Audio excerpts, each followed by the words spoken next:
All right, hello everybody. I am here.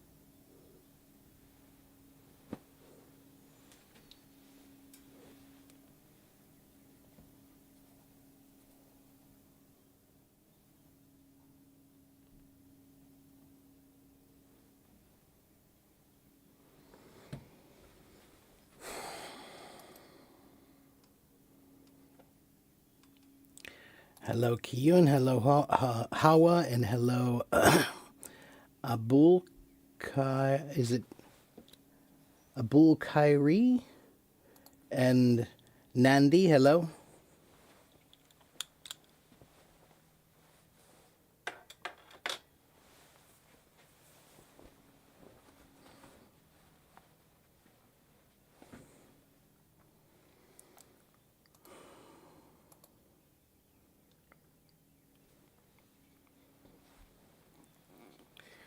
I'm fine, Hawa. How are you?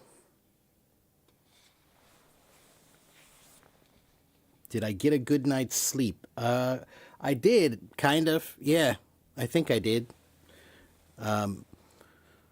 We just had our time switch back to daylight savings time in America, so that means I got an extra hour of sleep recently, so that's better than normal. I look so energetic. Okay. What's the nuance between jealous and envious? This is actually pretty easy. Nandi, envy is the feeling you have when you want something that somebody else has, but you don't hate them for it. You don't have bad feelings towards that person, right? So if your neighbor is your neighbor is your friend, right? And your friend got a new car. Are you jealous of them or are you envious of them? You are envious of your friend because you don't have bad feelings toward your friend, right? But if your friend, or if somebody, no, I know, if the guy you like, if the guy you like is dating somebody else, right? Or the girl you like is dating somebody else, you'll be jealous. You'll have bad feelings towards the guy or girl that they like because you like them, right? So the big difference between jealousy and envy is jealousy usually has negative feelings attached to someone, right? You're angry at someone because of something they have or something like that. Envy is when you don't really have any bad feelings towards them. You just wish you had that too, right? If your friend won the lottery, you are envious. You wish you won the lottery. Okay, but if your enemy wins the lottery, then you're jealous. That's probably the best way to say it. If your friend wins the lottery, you're envious. If your enemy wins the lottery, you're jealous. Okay?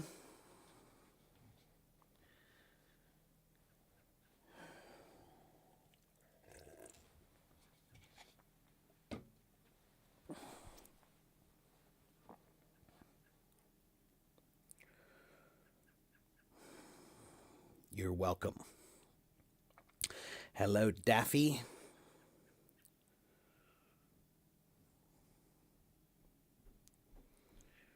Hello, Esthir. Hello, everybody. Hello, Smile. So here's how this works. If you have questions, you should ask me your questions. Ask me questions about English. Ask me questions about learning. You can ask me questions about other things too, if you want to. If I feel I can answer, then I will.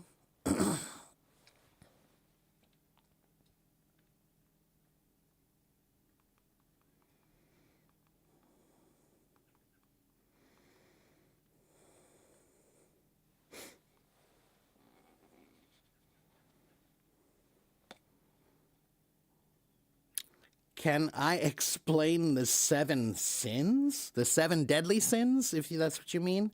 I can.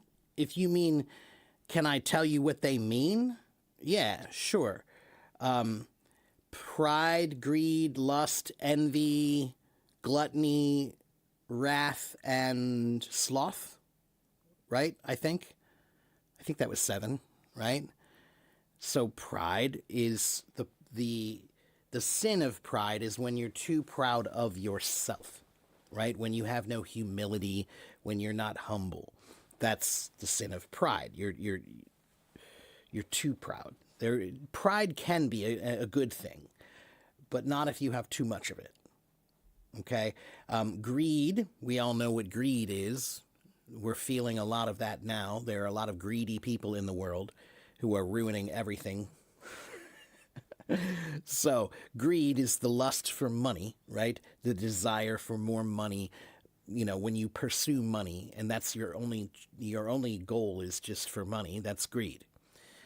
Lust is to pursue physical satisfaction, right? Physical gratification, physical pleasure. That's lust.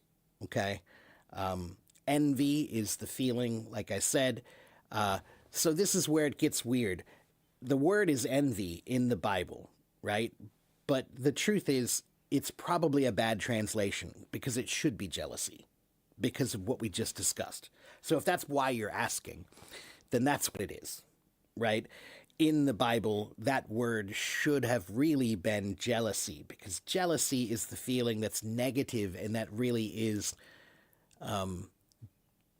bad for you. It's detrimental. It's unhealthy, right? But envy is not always a bad thing. If you see your best friend and maybe you never finished your degree and they never finished their degree, and now your best friend went and finished their degree, and you are envious of that. And maybe your envy will drive you to want to do it yourself. So there is a funny thing about that, right? That's why jealousy is the one that you should worry about, because jealousy is the one with bad feelings, and it's probably going to have bad effects, right? Then we have, what did I say? Then there's gluttony and sloth and wrath. Gluttony means to have something too much. So to be a glutton, usually it's talking about food, but it could be about anything. So gluttony is the desire to have too much of anything, really. Okay, and mostly we talk about gluttony of food, but it could be anything. And then wrath is anger that's not healthy anger. And sloth is laziness, torpor. It's when you are, when your sin is that you didn't try. Okay? Is gluttony the same as greed? So in English, yes. In philosophy, no. Right? So gluttony is the idea of wanting too much of anything, but it's usually talked about with food. Are greed and gluttony the same? Greed is a form of gluttony, but I wouldn't say it's the same as gluttony, because gluttony is a more general term. Greed is specific to money. Okay, so they're not the same. Got it?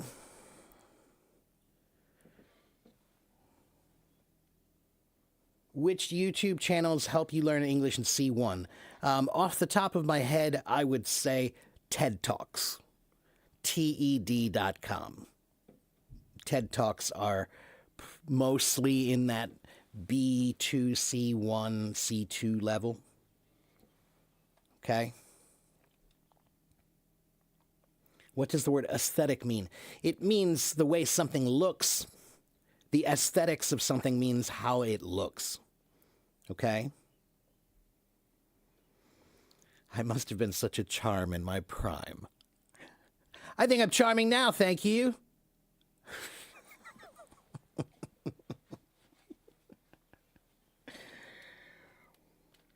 charm is like wine. It only gets better with age.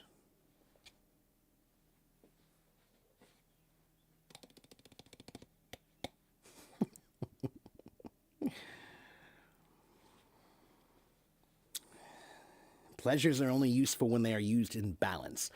Yeah, but there's another way to look at pleasure too. Pleasure and gluttony and these things, these sins, right? So there are two ways to consider your sins. One is to do what typically religions have done, which is to say these are bad things and you should not experience them or feel them. You should run away from them or shy away from them. Like you should fear them, right? Because they're bad for you, right? That's one way to look at it. But there is another way to look at it, which is the way Carl Jung looked at they call it the vices, right? Things that you do that are bad, or bad feelings, evil. And the idea is that if you don't know about your bad feelings, if you don't know about your evil, if you don't know about your darkness, then your darkness can control you. Then your darkness is a problem. If you don't know anything about it, then it has power over you. But when you learn about it, at least you can gain some understanding over it so that you can try to control it somewhat. So in my experience, I've had better luck with that than with just saying, gluttony is bad, so I'm going to avoid it completely and not understand it and not try to learn about it. So just be afraid of it. I have not had good experience with that. In my experience, it's better to try to learn about what darkness is so that darkness can't be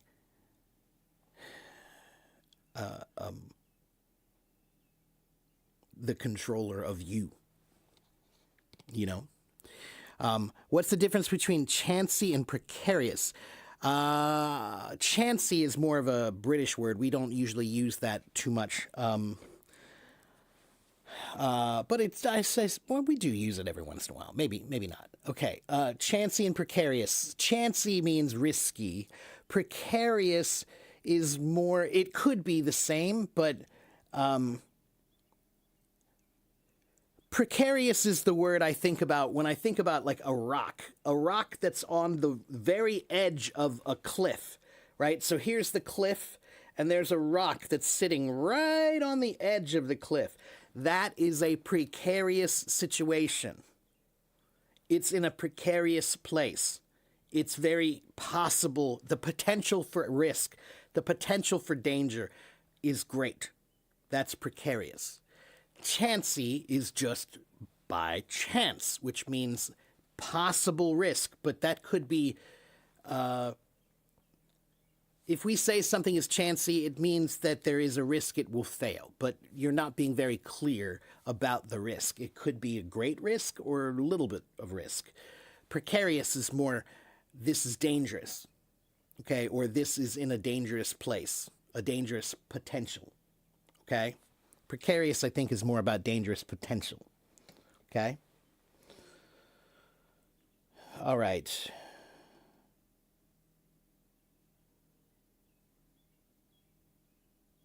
I look like a multi-million-dollar film director. I'm none of those things.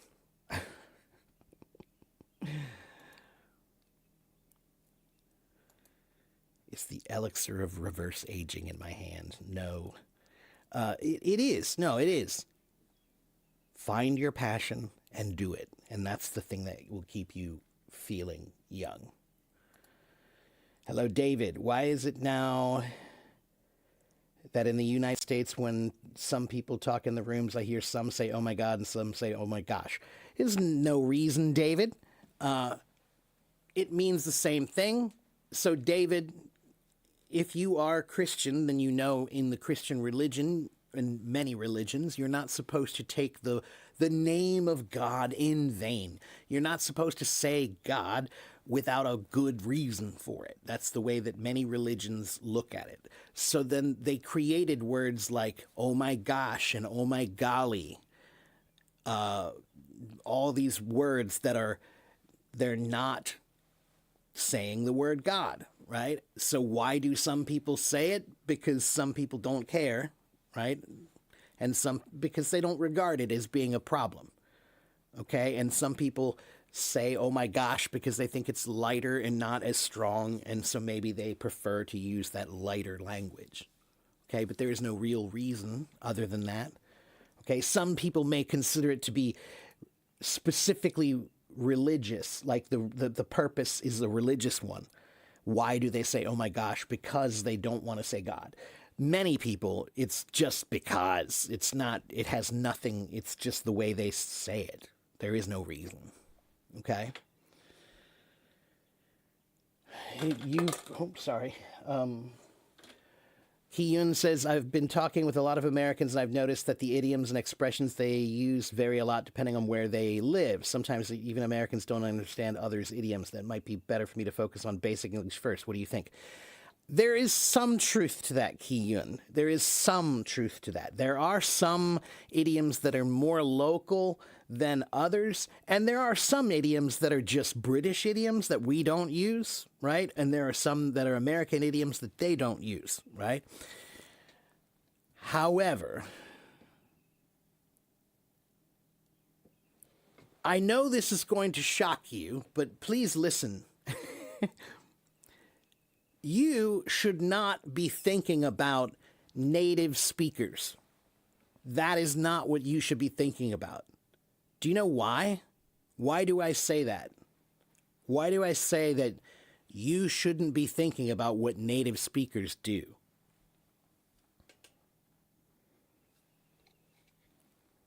Why do I say that?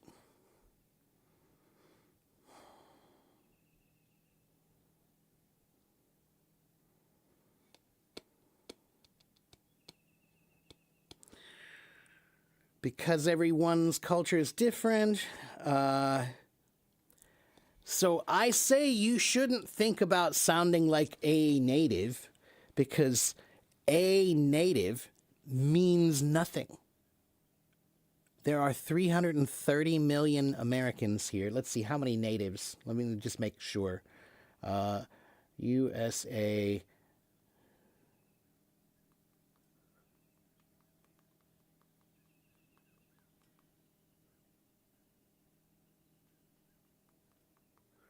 natives of English, I should say. 240 million Americans speak English. 240 million Americans speak English. But does that mean that 240 million Americans speak English well?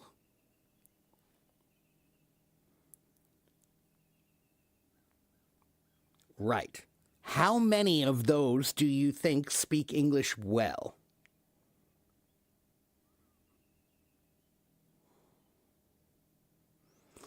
Yeah, very few. All right?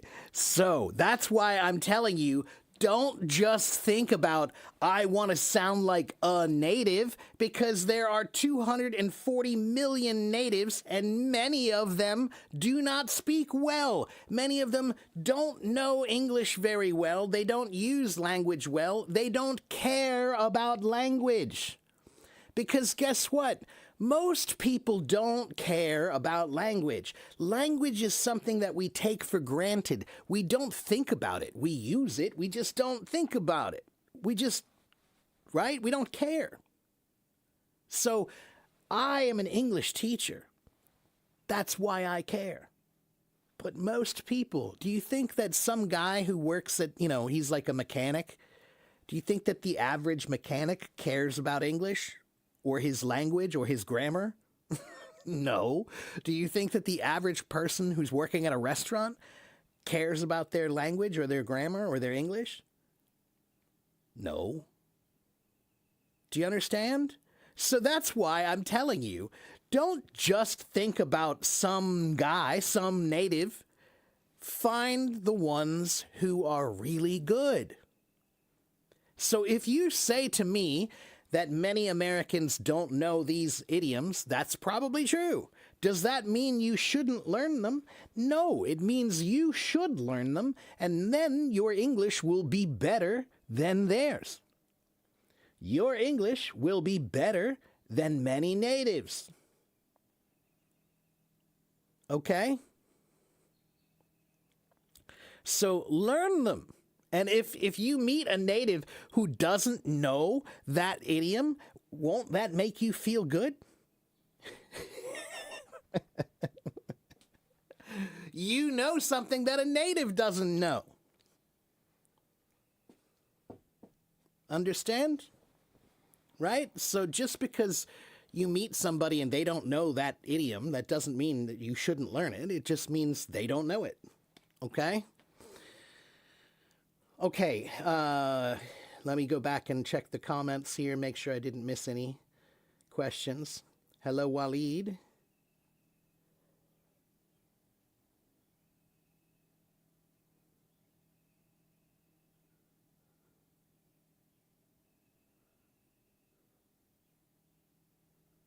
What's the difference between college and university? In the United States, college and university are the same thing. In Europe and England, I believe they are different. They do have a different meaning there. But in the United States, if you say I'm going to college or I'm going to university, it's the same thing. Okay? There is no difference. Do I often use collocations? Yeah, I do. I don't really think about them when I use them, but of course I use them, you know. So do the cooking, do a favor, do the housework. Those are collocations that use do, right? Do your best, right? Do good, right? Those are some simple collocations with do, or make a difference, make a mess, make a mistake, make an effort. Those are all collocations. Okay? Do I need to learn idioms if you want to speak fluently?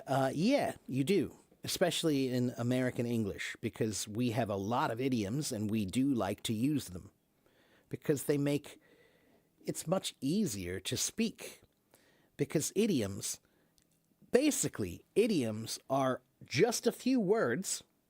That's just a few words, but they tell a big story, right? So when I say to kill two birds with one stone, I can use that idea and everybody understands what I mean quickly. So that's why idioms are efficient, you know?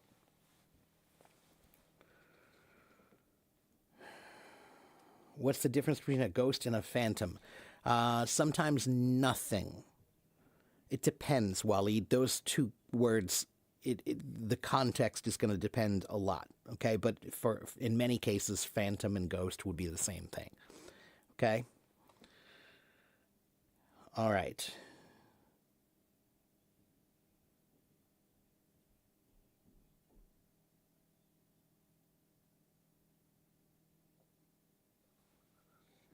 I've heard people say you has a car. Right, that's what I mean, you know?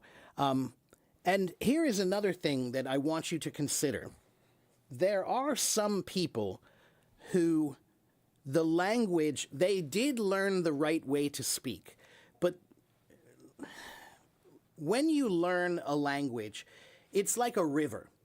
Okay, and the river is a big river that starts at the beginning, right? It's a very, so let's say the river starts in the mountains and then it ends up this big river. It's one river, one big river. That's language. But then language, it splits into many, many other rivers. Okay, and this river over here, it's going to go over to the academic place. So academic language.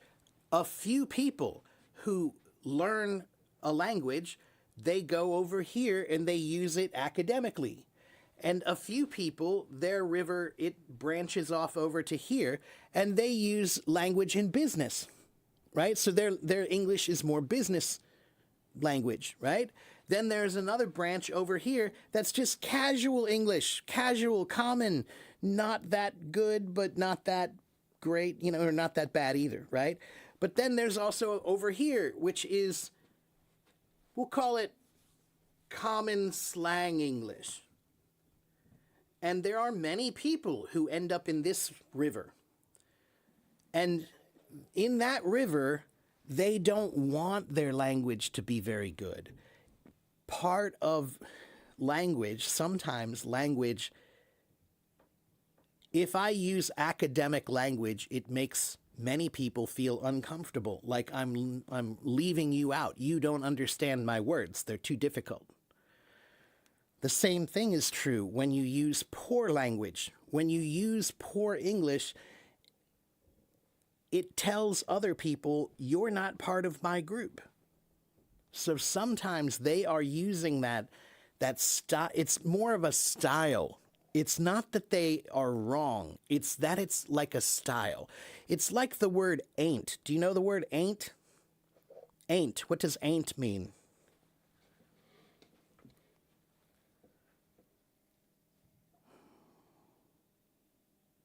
What does ain't mean? Anyone?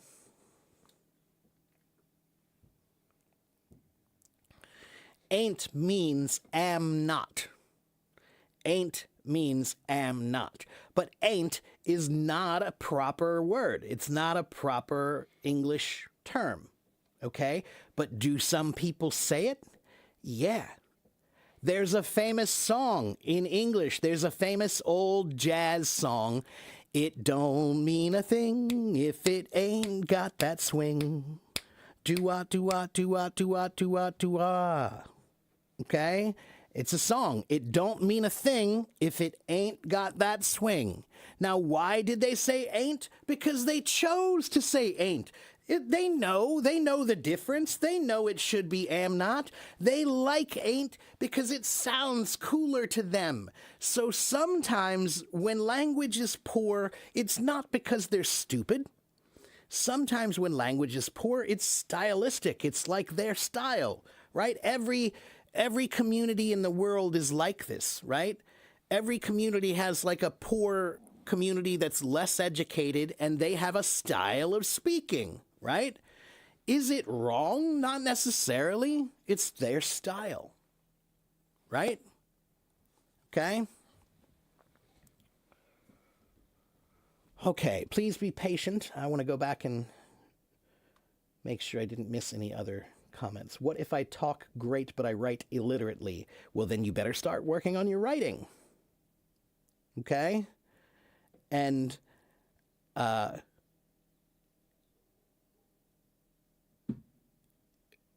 Aina, language is like a table.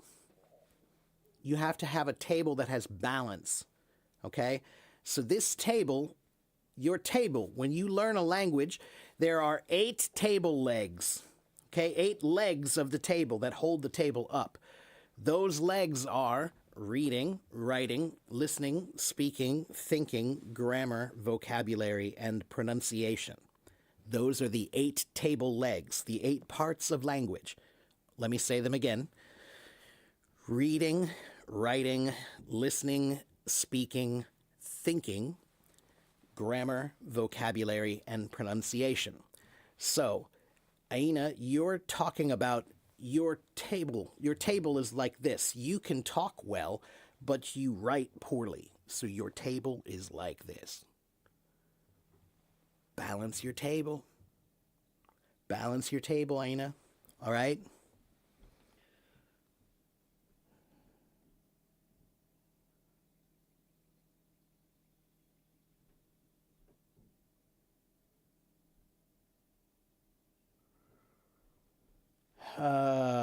State board or ICSE board? Oh, I don't know, Mona Lisa. I think that's something that I can't recommend. I think you should do the research yourself. I can't help you with that. I don't know enough to tell you that. What's the difference between exactly and absolutely? Okay, that's a little tricky. Exact means precisely, right? If something is exact, then it's precisely the number, right? So I didn't say, how many apples do you have? I have about 10. No. I want the exact number. You have 11 apples, not 10. You have 11. 10 is not exact. 11 is the exact number. Okay? It's precise. Absolutely is more like completely.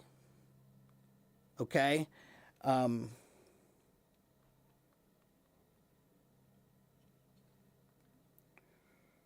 Let's see.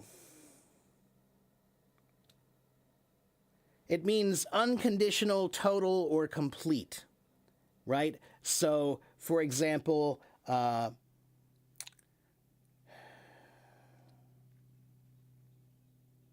want to give you a different answer that's not math.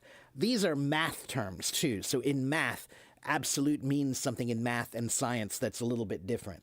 But in this, we're just talking about something that's not restricted or not relative to or dependent on anything else. So let me give you some examples. Exact is used for complete precision, but absolute is used for fixed or unconditional truths. So if I say,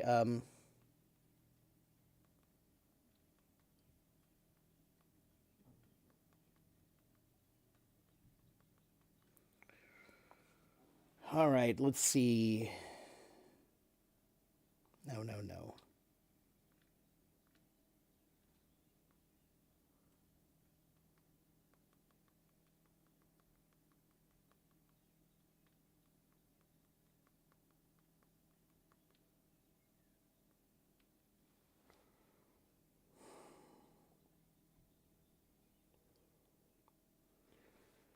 I have absolute faith in you.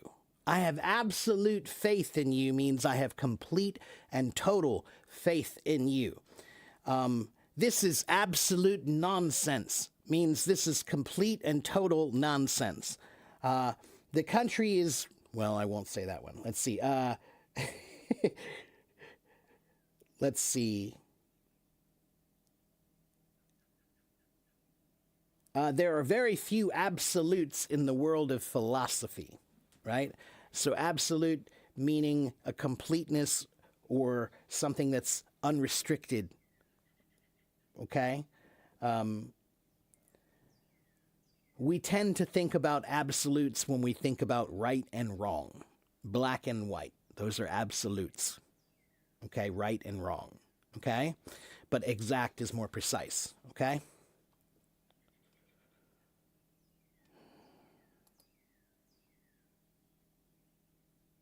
I completely agree with you, but sometimes I feel a bit left out when I don't understand certain idioms. So, Ki Yun, don't be left out. Ask. When someone says something that you don't know, that is called an opportunity. Ki Yun, do you know the word opportunity, everybody? Opportunity. Yeah. Now, do you know where this word comes from? Ki Yun, the word opportunity. It's an interesting history. Let me pull that up. It has the word port in there. Opportunity has the word port in there, doesn't it? So, the word opportunity originally means ob portum venis. Venins, which means coming toward a port. This was about boats. When you're on a boat and you're in the ocean and you can't see any land. You can't see any land anywhere. And then you see land. Ah, there's land. I see land. But can you take your boat anywhere to the land? Can you take your boat anywhere? No, you can't take your boat anywhere. You have to go to a port. Opportunity. Port. The word port is in the word opportunity because that's what it was. The boat sees land and now it says, oh, look, there's a port. I can go there. It's something that I can do. It's an opportunity. Okay? So,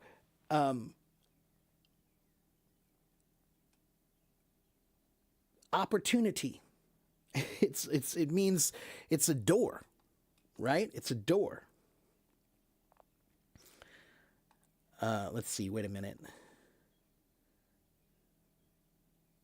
So what I mean is when you hear a native and they say an idiom or a phrase or a word that you don't know, that's an opportunity, man. That's an opportunity. That's an opportunity to say, what's that mean? Oh, that's interesting. What does that mean? I don't know that one. Can you tell me? Okay?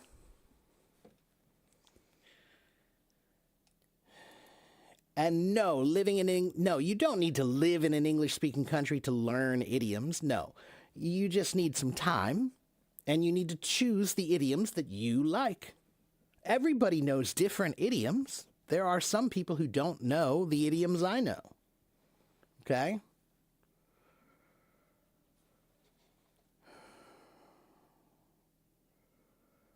How royal people talk? Yeah, there is a name for that. What is that?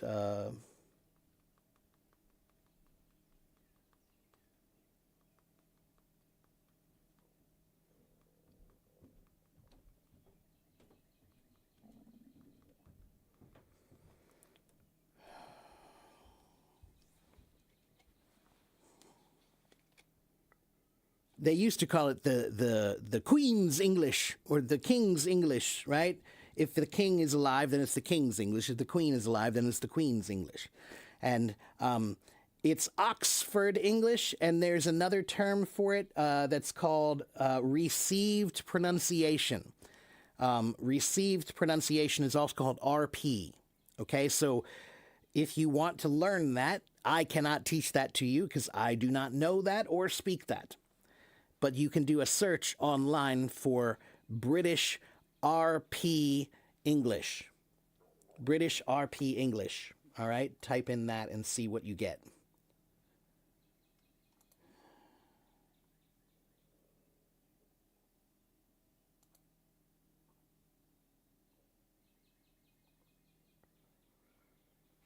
How to learn difficult words better. Romish, in my opinion, the best way to learn difficult words is through etymology. It's a little hard, but it's very efficient. It's very effective. Okay? And I do teach that here sometimes. I can teach some today if you want. Proprietary means something that is specific to a company, that this thing is only used for this company in this place. It's not used for everywhere. It's proprietary. This means proprietary information, proprietary programming, proprietary products. It just means this is a product that is only used for this company and cannot be used by anyone else for any other reason. Okay? So, for example, let's look at that word. Proprietary is a good, difficult word. So I'm going to look at where does the word proprietary come from. Proprietary comes from Latin proprietarius, which means the owner of property. So the word proprietary is related to the word property because it means this is something that's mine. Okay? It's proprietary. It's mine. It's property of me. Okay?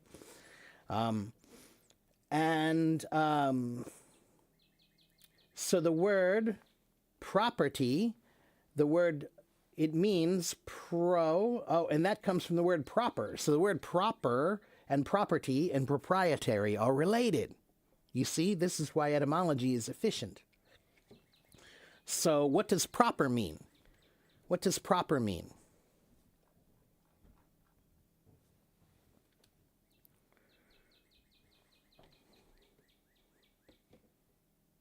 Correct, perfect, adapted for some purpose that's correct, it's commendable, it's excellent, it's proper, right?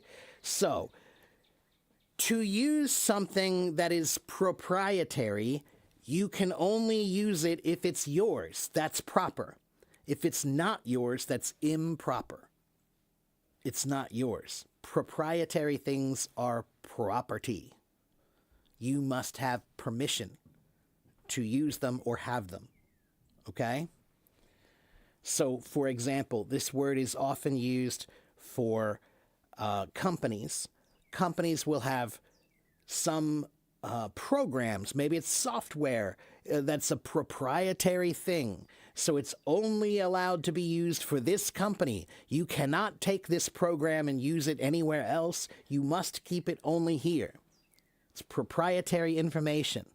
Okay? Or, for example, do you guys know KFC, right? KFC. Everybody knows KFC, right?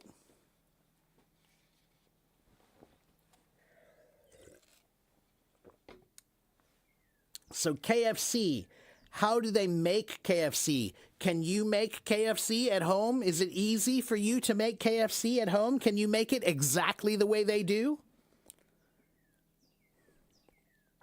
You can make it exactly the way they do? Right. They have secret ingredients. That is proprietary information. That's proprietary. Only they know. Only they know the secret so that they can use it. So if you go work for them, maybe they will tell you because that's proprietary information. And if you work for them, then you can know. But if you don't work for them, then you're not allowed to know. That's proprietary. Understand? It's property. That's their recipe. Okay? Is a recipe a thing? Can you hold it? Well, if you write it down, you can hold it. But it's not it's just an idea, right? So that's a proprietary thing, is property of yours that's either intellectual property, like ideas, or a formula, or a special way of doing something, or a special kind of program, or a special kind of thing that you created, okay? If you leak that info, is it illegal? Technically, yes. Usually, yes. Yeah. They can sue you. If they think they can, then they will. Yeah. Okay, next question. Okay, please be patient, everybody. I'm trying to answer all these questions, but there are so many. And I may miss a few. Yeah, Romesh, everybody always says this word. That word is actually not that hard, Romesh. That's my point. The word you just said, pneumo-ono ultra microscopic silico-volcano-oconiosis. That's what that word is. But it looks like it's a huge word, but it's actually not. It's a bunch of small words. Pneumo means, or pneumo-ono means lungs. Ultra means more than. Microscopic means very small. Silico means of silicon, made of silicon. Volcano means something about volcanic or volcanoes. And then oconiosis means a disease. Okay, so pneumo-ono ultra microscopic silico-volcano-oconiosis.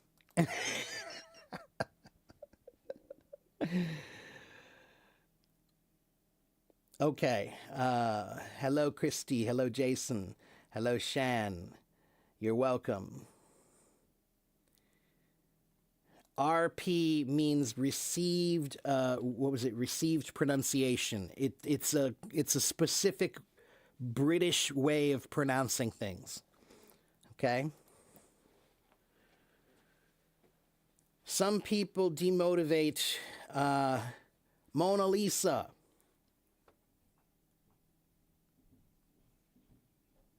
Let me think of my words.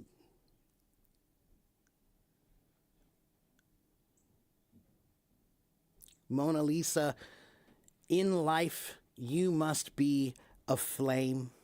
You must be a flame. And sometimes, Mona Lisa, people will want to snuff out your flame. They want to snuff out your flame. To snuff it out means to make the flame die. The fire is gone. Okay? So you have a flame, a fire. You have to keep it alive. You have to keep your fire alive. And that means sometimes you feel this negative energy. You feel people demotivating you. And it's like they're trying to snuff out your fire. So you have to think about, what should I do here. Maybe I shouldn't be around these people because they snuff out my fire. Or maybe I need to work on my fire more to build my fire so it's stronger. If you have a big fire, then the rain will not put out your big fire, right? If the fire is big enough, the rainstorm will not put it out. Okay? Understand? So, if your fire is very weak, then the wind will blow it out. So you have to develop your fire so it's not weak. And if your fire is strong, then you don't worry about people who might put it out. You have a powerful, strong fire. They can't put it out. Okay? Al-Farouk, the best dictionary that I recommend, the one that I use and the one that I like, is just called dictionary.com. It's an app. I use it on my phone, and it's great. It's simple and basic, and it has everything you need. Okay, so dictionary.com. How long will this stream be? I don't know. I never know. At least 1 hour, sometimes 3 hours. Okay, it depends on how busy I am. It depends on how tired I am. It depends on how I'm feeling. Okay? Okay, again, please be patient. I'm trying to catch up with the comments. Sonia says, I have a question. I have no one to speak English with here, but I practice speaking with AI at least 15 minutes per day. Do you think I can improve? Yes. Sonia, you don't need to have people there to practice. It would be good. Practicing with people is great. But, Sonia, practice with yourself every day. Sonia, all you have to do is open your door and go out into the world and try to go out into the world with an English mind, not a Japanese mind. Go out into your world and look around and say, do I know how to say that in English? What's that called? What's that called? How do I say that in English? Walk out into your world and look and say, can I say that in English? If you cannot, write it down. Okay? That's much better than practicing 15 minutes with AI. You must learn how to think in the language if you want to speak, but thinking does not require anybody else. You don't need someone else to practice thinking. So do it. Okay? Excuse me. You think it should be public by now. It is, but nobody is sure if it's the real thing or not. How do you know if it's right? It might not be exactly right. Okay? I want to practice my English, but my English is not good. I don't know how to improve. So, again, Christy, 我是美国人，现在我住在美国，可是每天我可以练习中文，不需要说的，不需要的，可以想的。OK， 你也可以想的英文，每天的。OK。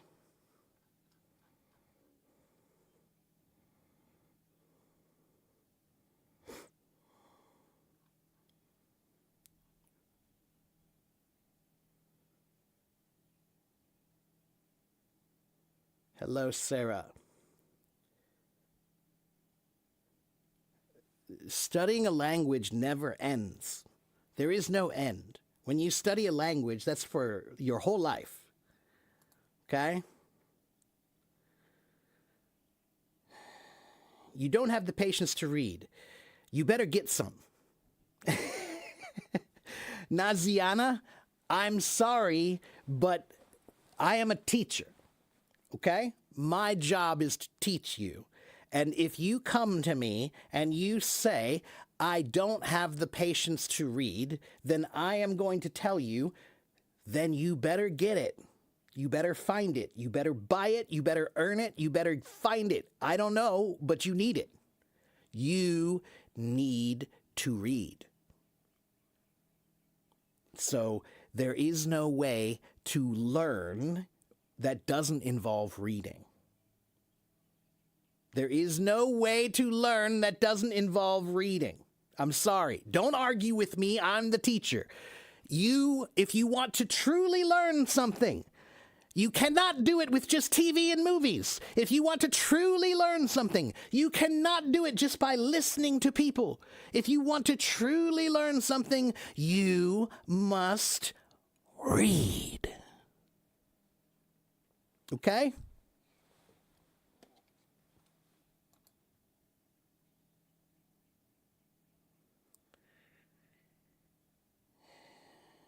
Is it important to learn grammar for improving English, or can we improve it by listening? Grammar is important.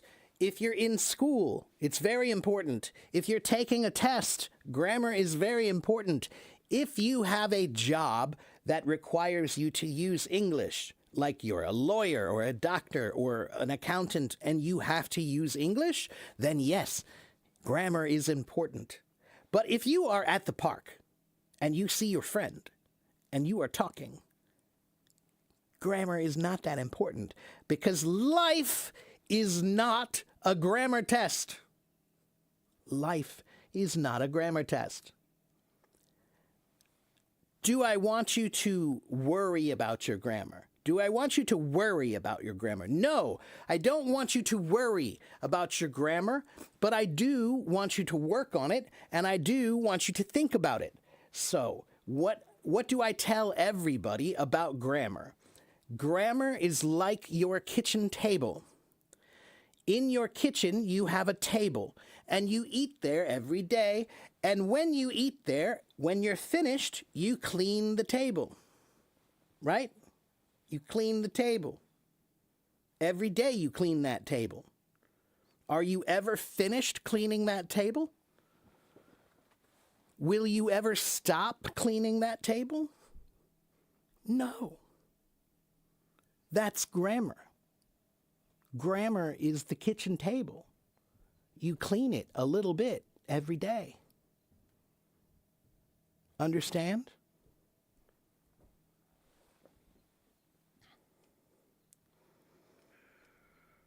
No, I cannot speak Indonesian. Okay.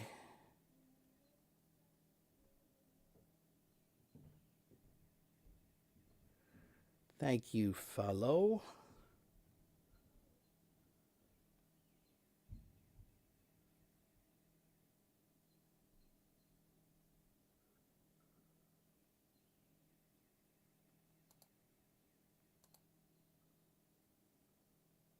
Can I speak Russian? Что? I can speak a little bit. Да, нет, до свидания. На здоровье. I can say a few words in Russian. I can say a few words in many, many, many languages. Okay? Can I teach you? Christy, I can teach anyone. Can you pay me? If you can pay me, I can teach you.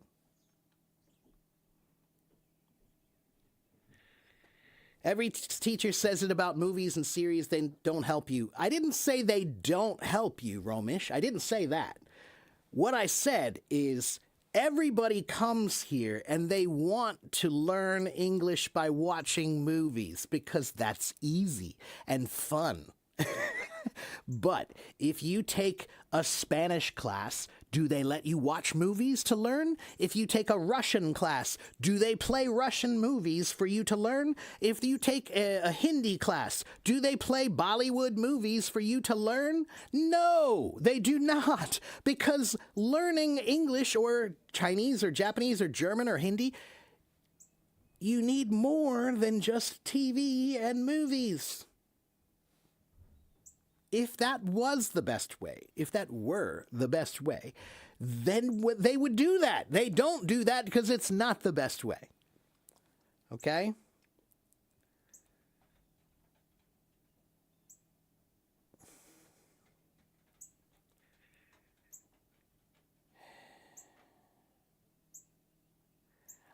In Hindi I can say namaste. That's it. And Wolof, I could say banana. That's from Wolof, isn't it? The word banana? If I remember right, I think banana comes from Wolof.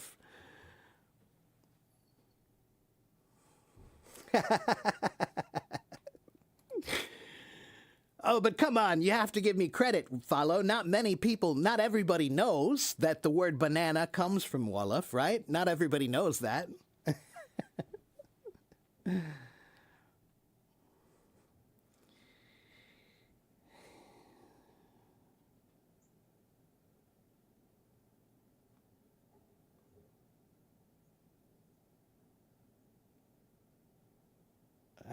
Hello, Lou. Do I recommend a weekly English study plan? Yeah, I do. You said I try to create a weekly schedule, but I don't find it's very effective. So tell me, what kind of schedule do you create? What kind of schedule do you make?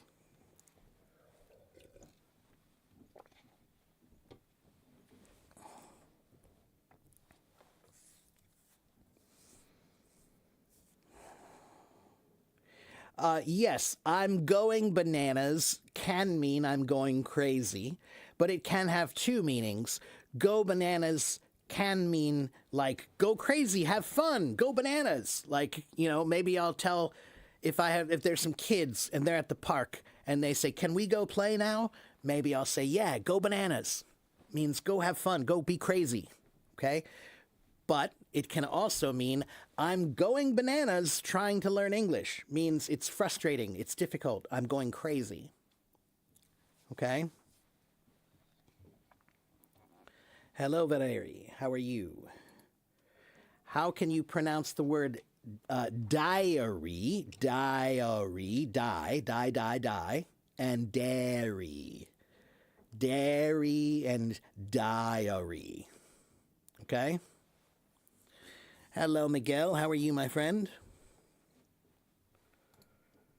Go bananas. Like I said, go bananas can mean you're frustrated. I'm going bananas trying to learn English means I'm frustrated. It's hard. 是很困难. But it can also mean have fun. Go play. Have fun. Be crazy. Okay? Once in a blue moon. A blue moon only happens once every 3 years. So a blue moon, once in a blue moon means once in a very long time. Okay? Once in a blue moon means just maybe you'll say, "Do you ever go to this coffee house?" Oh, once in a blue moon I go there. Means not often, very rarely. Okay? Maybe once a year or once every few years. Okay? How do you pronounce inevitable? Inevitable. Inevitable. Inevitable. Pronounce the words word, word, word, and world, world, world, world. Okay? You have to practice that. Make it very long. World. The longer you make it, the better you'll be. Okay? Then when you practice it, when it's short, it will be easy. Okay? All right, let's see. I look like Lyndon Ashby. I don't even know who that is.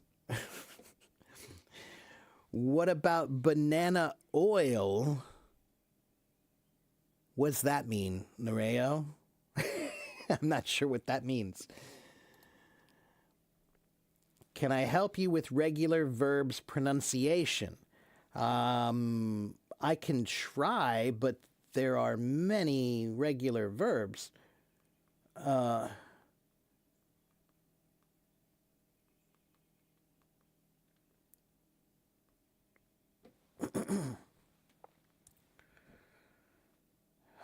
So regular verbs, let's try this list here.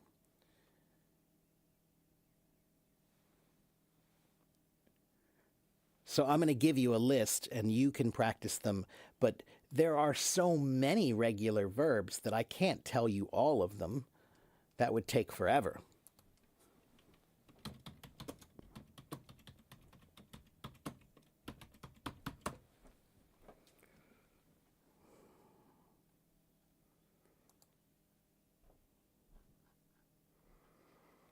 Okay, here's one list. Try this one.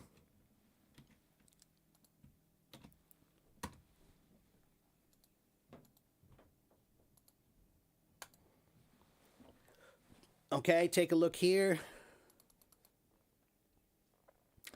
Accept, accepted, accepted. Achieve, achieved, achieved. So this is the infinitive, simple past, and past participle. Okay, right here. Okay, so this is one good list, but I think there's another one. Let me give you this other one too. Like this one here is Grammar Monster. Let's see.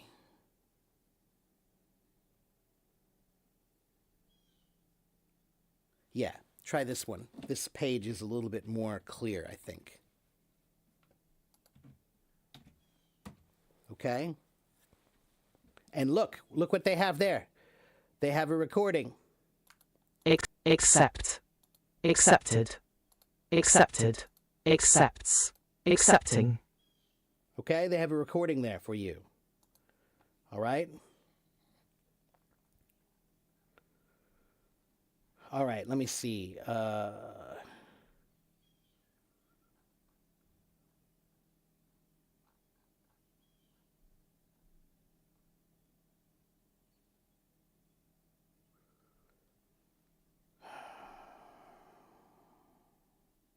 What does it mean to clinch a deal? To clinch a deal means to finalize a deal. You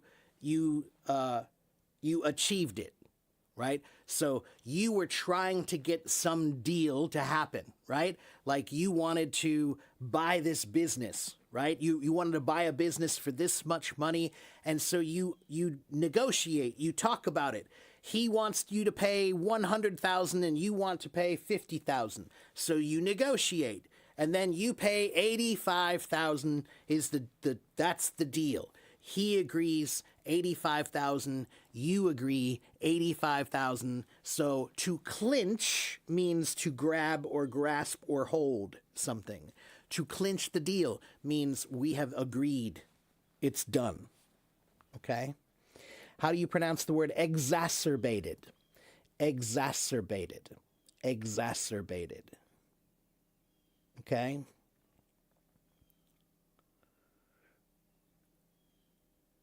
Stop, help, listen, and want. Stop, help, listen, and want, Alejandra. Banana oil can also mean nonsense? I've never heard that before, Nereo. Not in English. Is that a Chinese thing?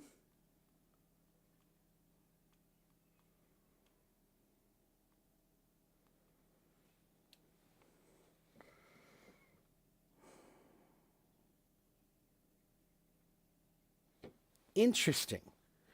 It says that that's a term from the 1920s. But we do not use that one anymore, Nereo. So I would say that don't use that. That's from the 1920s. It's too old. People will not know. People will not know that one. Linda says can and can't. Can and can't. Linda, sometimes when you hear somebody and they say something and you don't know, did they say can or did they say can't? I don't know, right? That happens a lot in America. If that happens to me, maybe I'll ask my brother, I'll say, can you pick me up tomorrow from school? Can you pick me up tomorrow from work? And he will say, oh, I can. And then maybe I didn't hear him. And I'll say, I'm sorry, did you say can or can't? So Linda, if you hear anyone and they say something and you don't know if it's can or can't, then you should say what I just did. You should say, I'm sorry, did you say can or can't? Okay? Or pardon me, but did you say can or can't? All right? Is there a specific method for mastering word linking while speaking? Al Farouk, if you mean making the words go together smoothly, sometimes when people use the term word linking, it doesn't mean what they think it means. So, if you mean making the words go together smoothly, then yes, the trick for learning that is singing. When you sing, your words go together, right? So if I sing the song, row, row, row your boat gently down the stream, all of those words were together because I had one breath. Row, row, row your boat gently down the stream, right? So it's all one word, all one voice, one breath, one take, all right? So that helps you. Instead of, you don't want to sing, row, row, row your boat gently down the stream, right? Okay, so singing can be a good tool.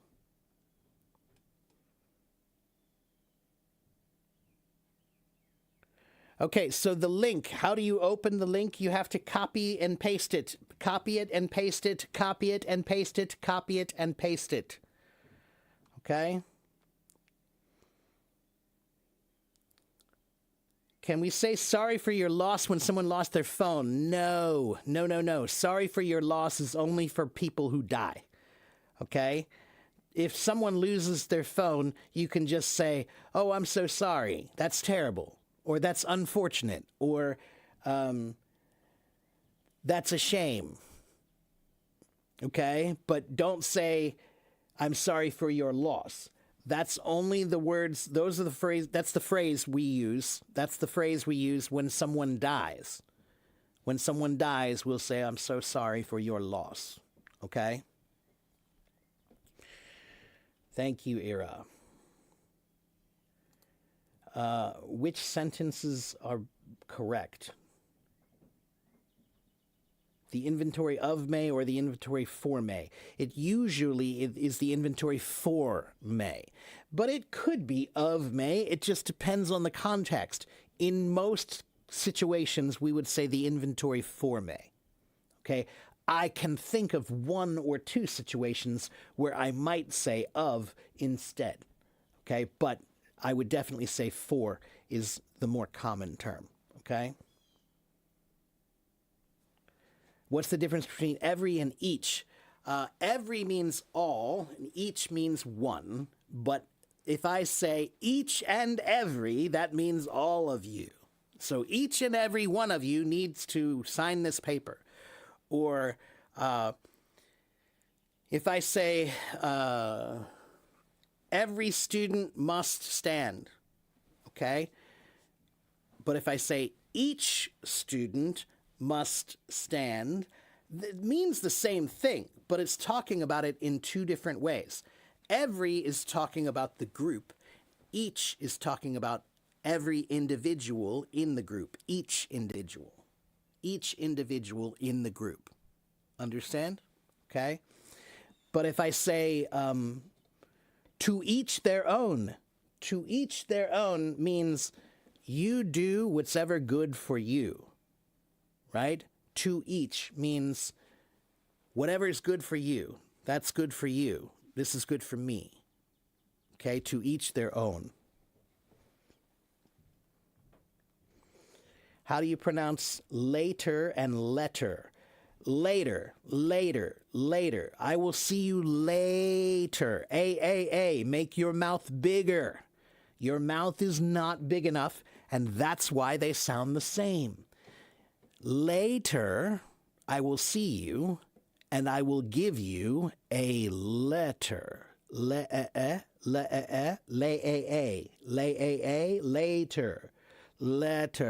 Letter. Do you see the difference? The E, the short E, is a half open mouth. Okay? The long A, is pretty big. Okay? All right. I have been talking for an hour and 12 minutes. can someone raise their hand and come talk to me on stage so that I don't have to hear my own voice all day?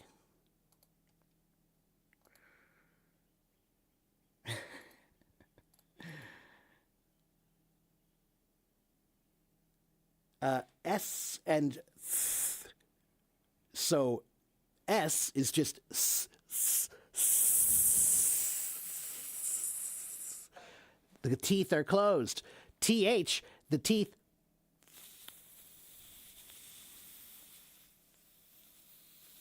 My tongue is between my teeth for the TH. My tongue is behind my teeth for the S. Okay? Yes, I know, Eileen Gu. Yes. Are somebody and someone the same? Yes, in most cases. Can somebody help me? Can someone help me? Yes, that's the same. Oh, T and TH. That's very different. T, T, T, ta, ta, ta, T, T, T, ta, ta, ta.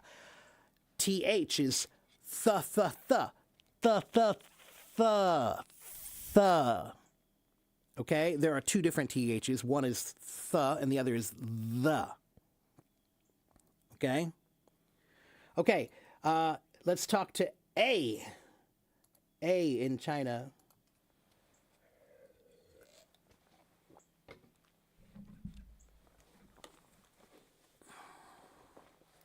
A, are you there?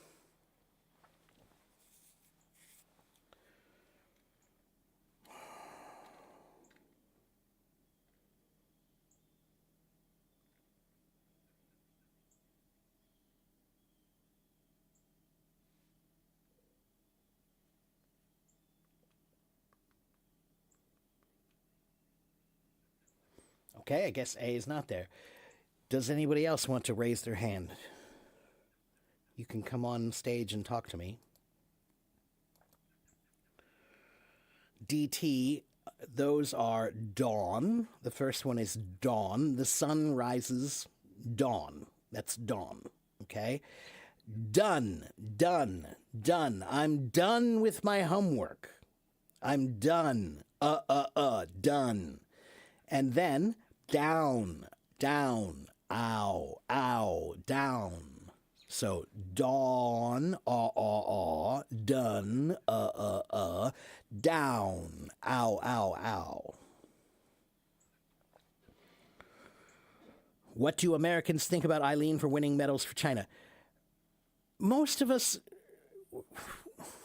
I'll be honest with you, Leah, like, I don't really care about the Olympics at all this time. I really don't. I think Alyssa Liu is great, and I think Eileen Gu is great, and I think the women's hockey team were great, but I don't really pay attention to anything in the Olympics right now because there are too many other things going on in the world that are important, and the Olympics ultimately are really not that important. I hate to say it, but they're not. So I cannot tell you what 330 million people think.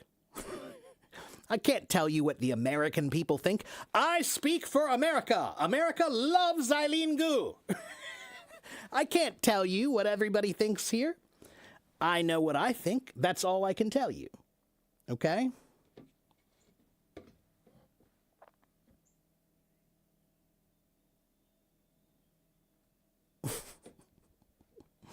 All I know is sports just doesn't seem very important right now to me. Sports doesn't seem very important to me right now. Any sport. It's just like, why? It's not on my radar. That's a good term for you to learn. That's a good idiom. If you say, this is not on my radar, it means this is not something I care about. It's not something that I pay attention to. Okay? You hope Americans are not negative to her. Leah, some will be. Some Americans will be. They will be. I don't know what you want me to say here, Leah.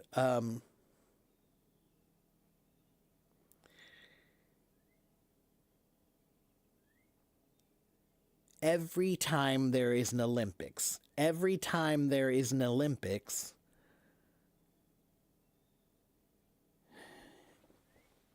every country roots for their country and roots against the other countries, right? So when the Americans win, does anybody in China say good for the Americans?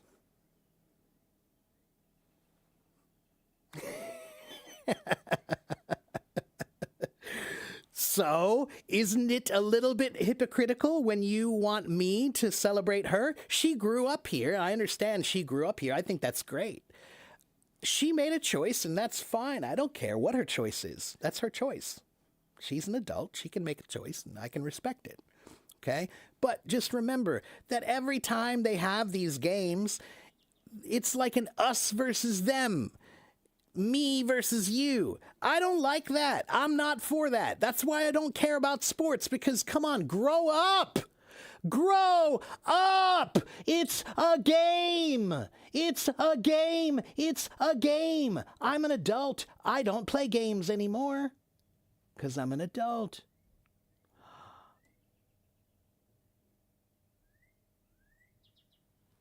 Okay, so do I care? No, I don't really care. The only thing that I care about with this whole situation, I have seen some interviews with Alyssa Liu, and she is quite well spoken. I really do like her, not because of her sports, not because of what she has accomplished at all, not because of the sport or the Olympics. I like her because she's smart. I like Alyssa Liu because she is well spoken. And same with Eileen Gu. My opinion about them is not about sports. My opinion is, do they seem like good people?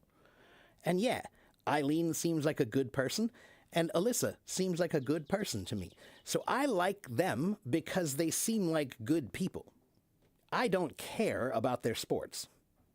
And I definitely don't care about what country they represent. I live on Earth. Don't you? Am I the only one? Am I the only person living on Earth? I'm not sure. Maybe I am. You know? Doesn't it seem silly? Doesn't it seem silly, these games like us versus them? It's so silly. I live on Earth. That's a planet. If your country is on my planet, then I like your country because I like my planet.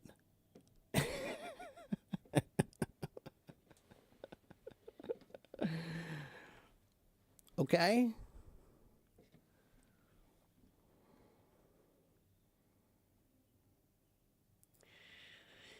When can and can't are used in sentences, it's hard for me to hear the difference. Again, Ki-Yun, this is a very common thing. Somebody asked this earlier.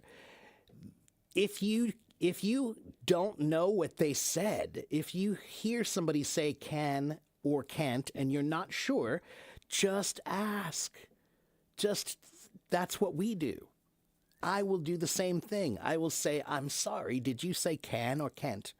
I'm sorry, did you say can or can't? Just ask, okay?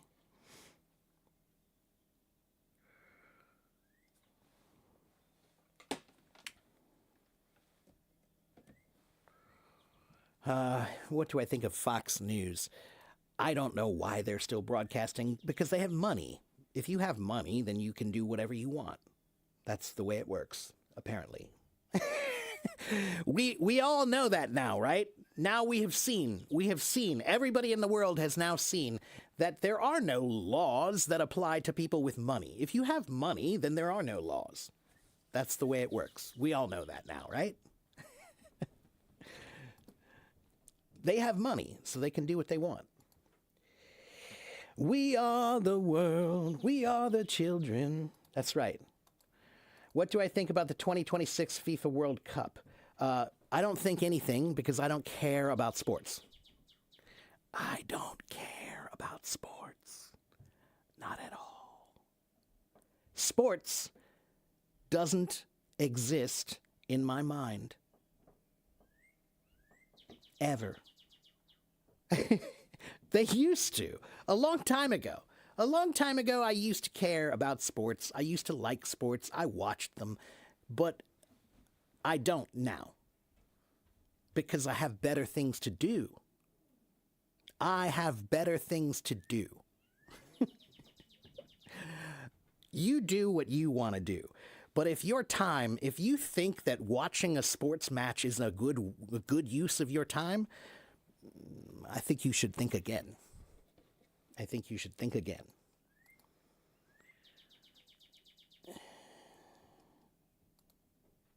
All right, I'm going to try to talk to somebody here again. Let's talk to DT. Although DT, you need to change your name.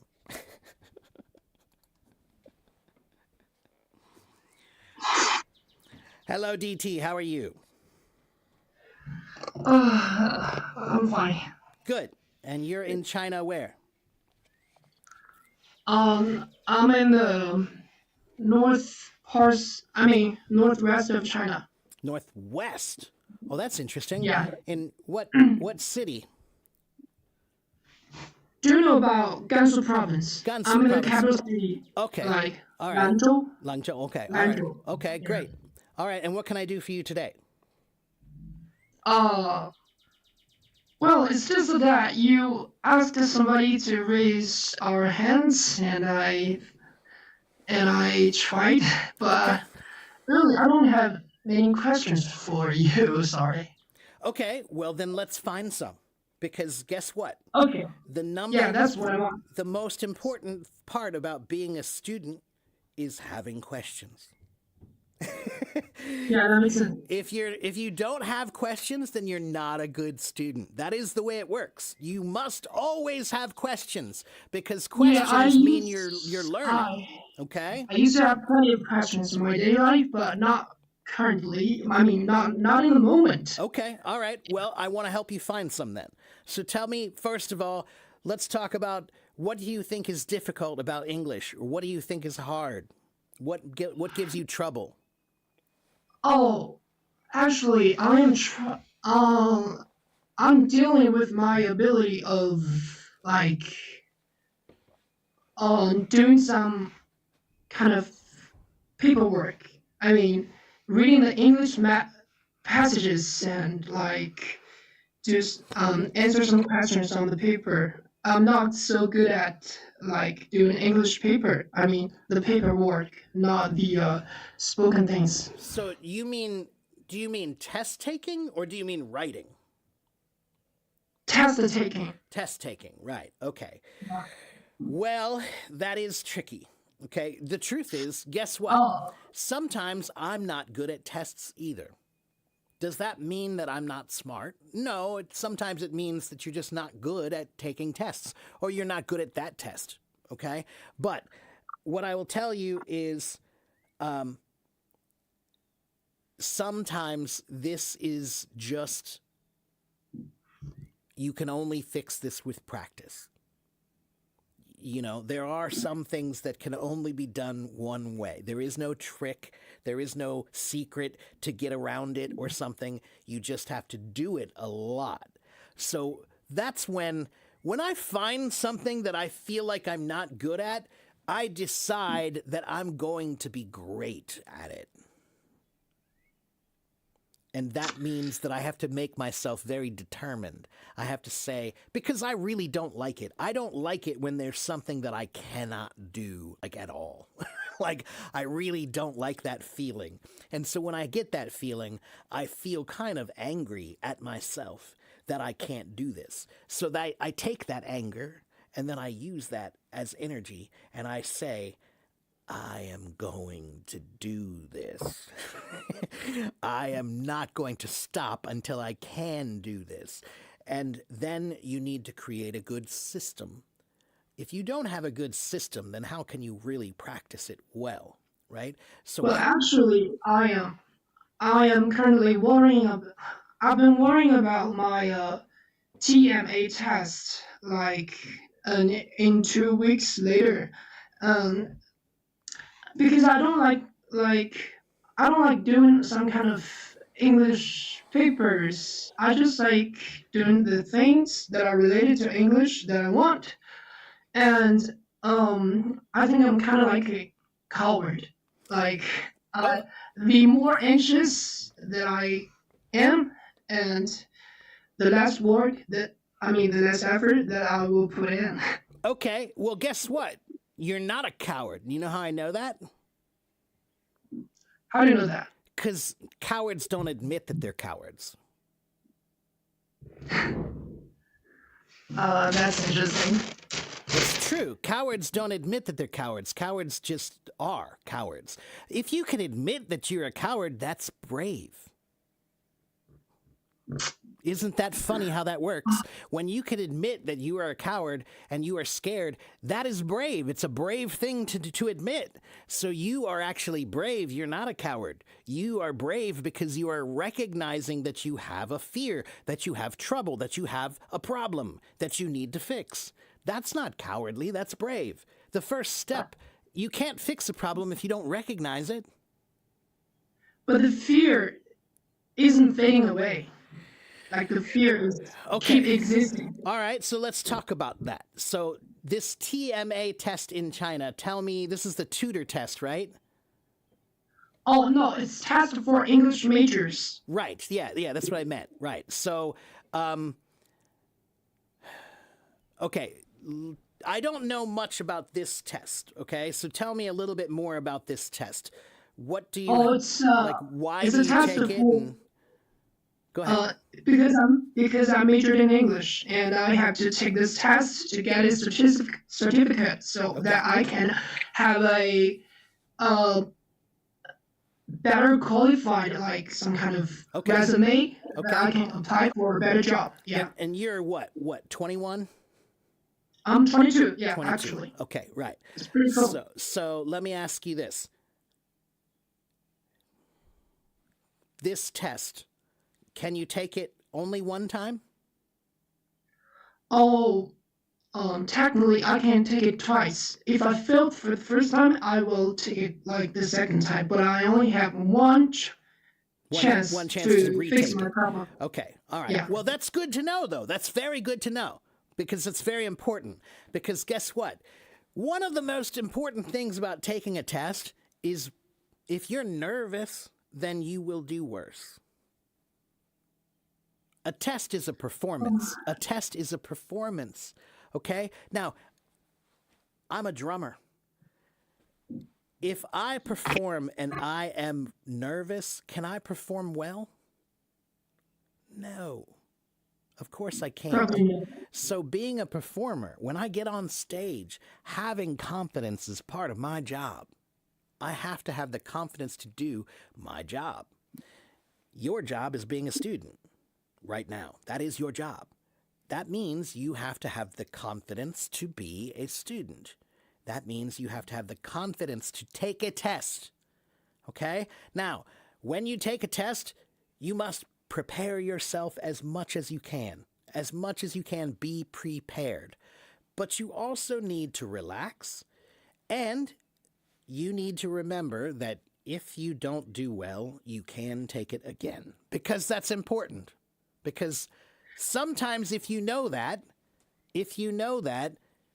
then you'll be more relaxed, then you'll do better, then you won't need to take it a second time because you're more relaxed. So that's why I tell everybody, if you're taking a test, if you can take it again, then you should think in your mind, just think, I am going to take this test again. Just tell yourself that you are going to do it.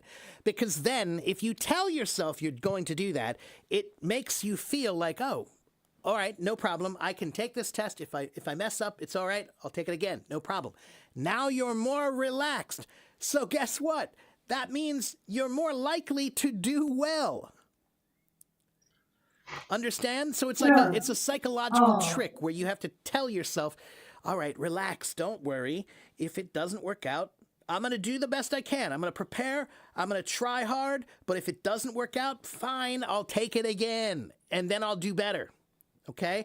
And this is great for Yeah, the two second reasons. chance really matters. Yeah, it does really matter because the first time if you're more relaxed, then maybe you'll do better and you won't have to take it the second time. But even if you do, let's say you do take it the second time, now you have experience. You already did take the test once, so you know what's coming at least a little bit. You understand the idea. You've practiced it before, okay? Now, the next thing I would say that you should do is prepare as much as you can. So, how are you preparing? You said you have 2 weeks. Uh, I technically didn't I didn't prepare anything. Well, then I that's a problem, isn't it?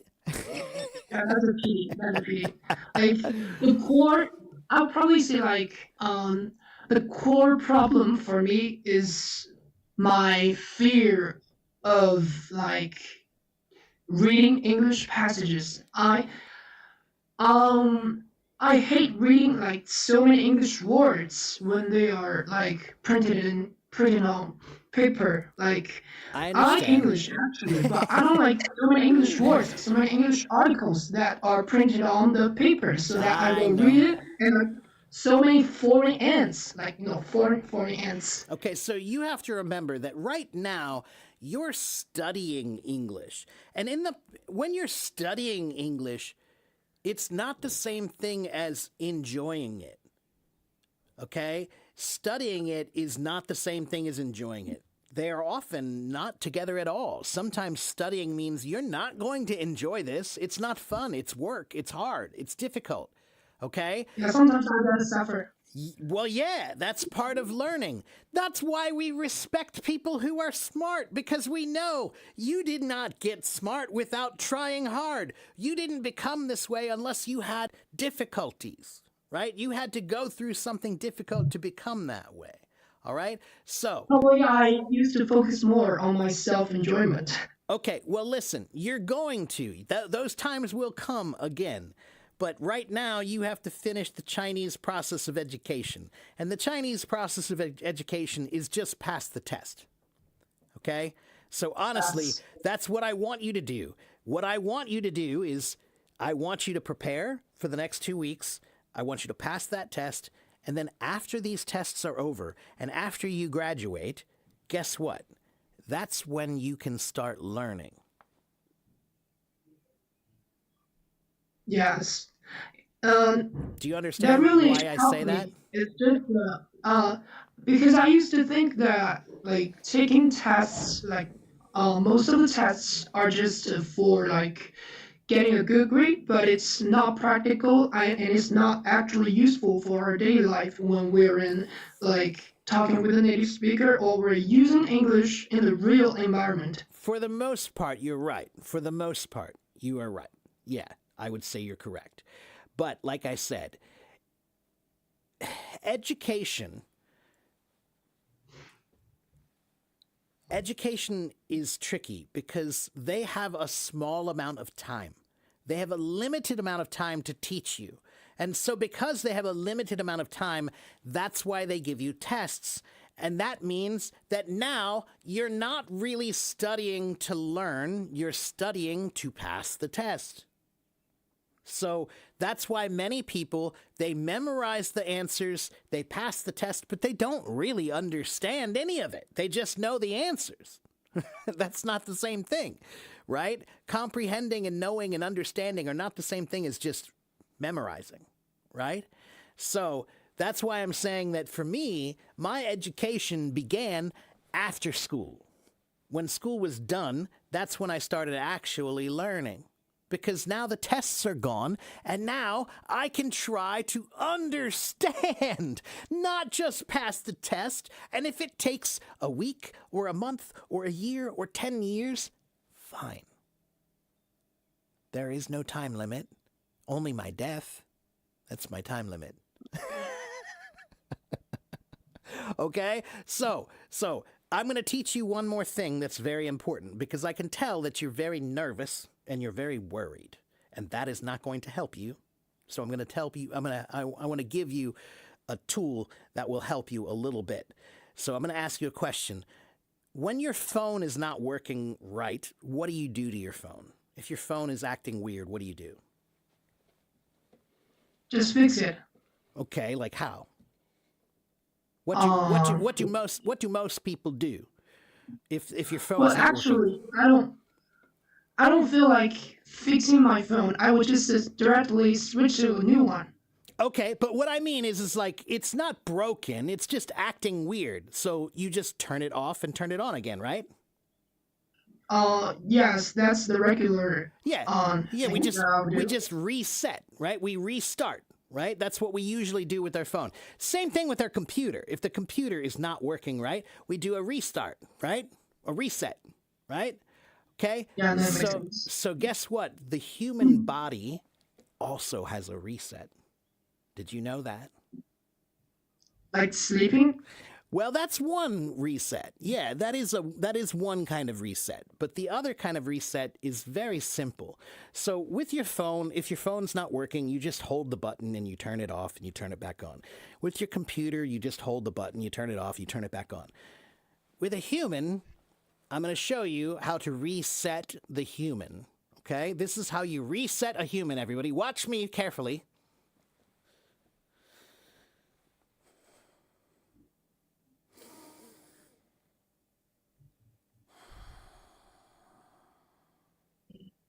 Oh, I got it. Deep breath. Take a deep breath. All right? This whole conversation, you have seemed very nervous, very worried, very scared. And I can hear that in your voice. But you need to relax because if you're scared, you're not going to fight as well. All right? And so you need to take a deep breath. Anytime that you need to reset, do what I just did. All right? And it's crazy, but nobody does this. Nobody does this. It is so basic and it works. It works. All you need to do is just take just a few seconds just to relax your body and then just take one good.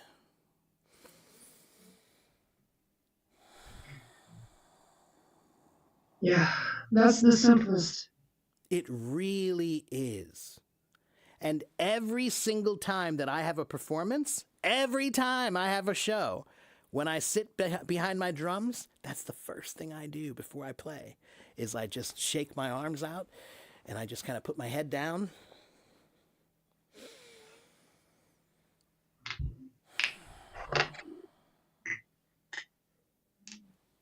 And now I'm ready.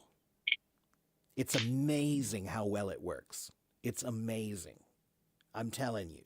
Okay? So before you go in to take your test, take a deep breath.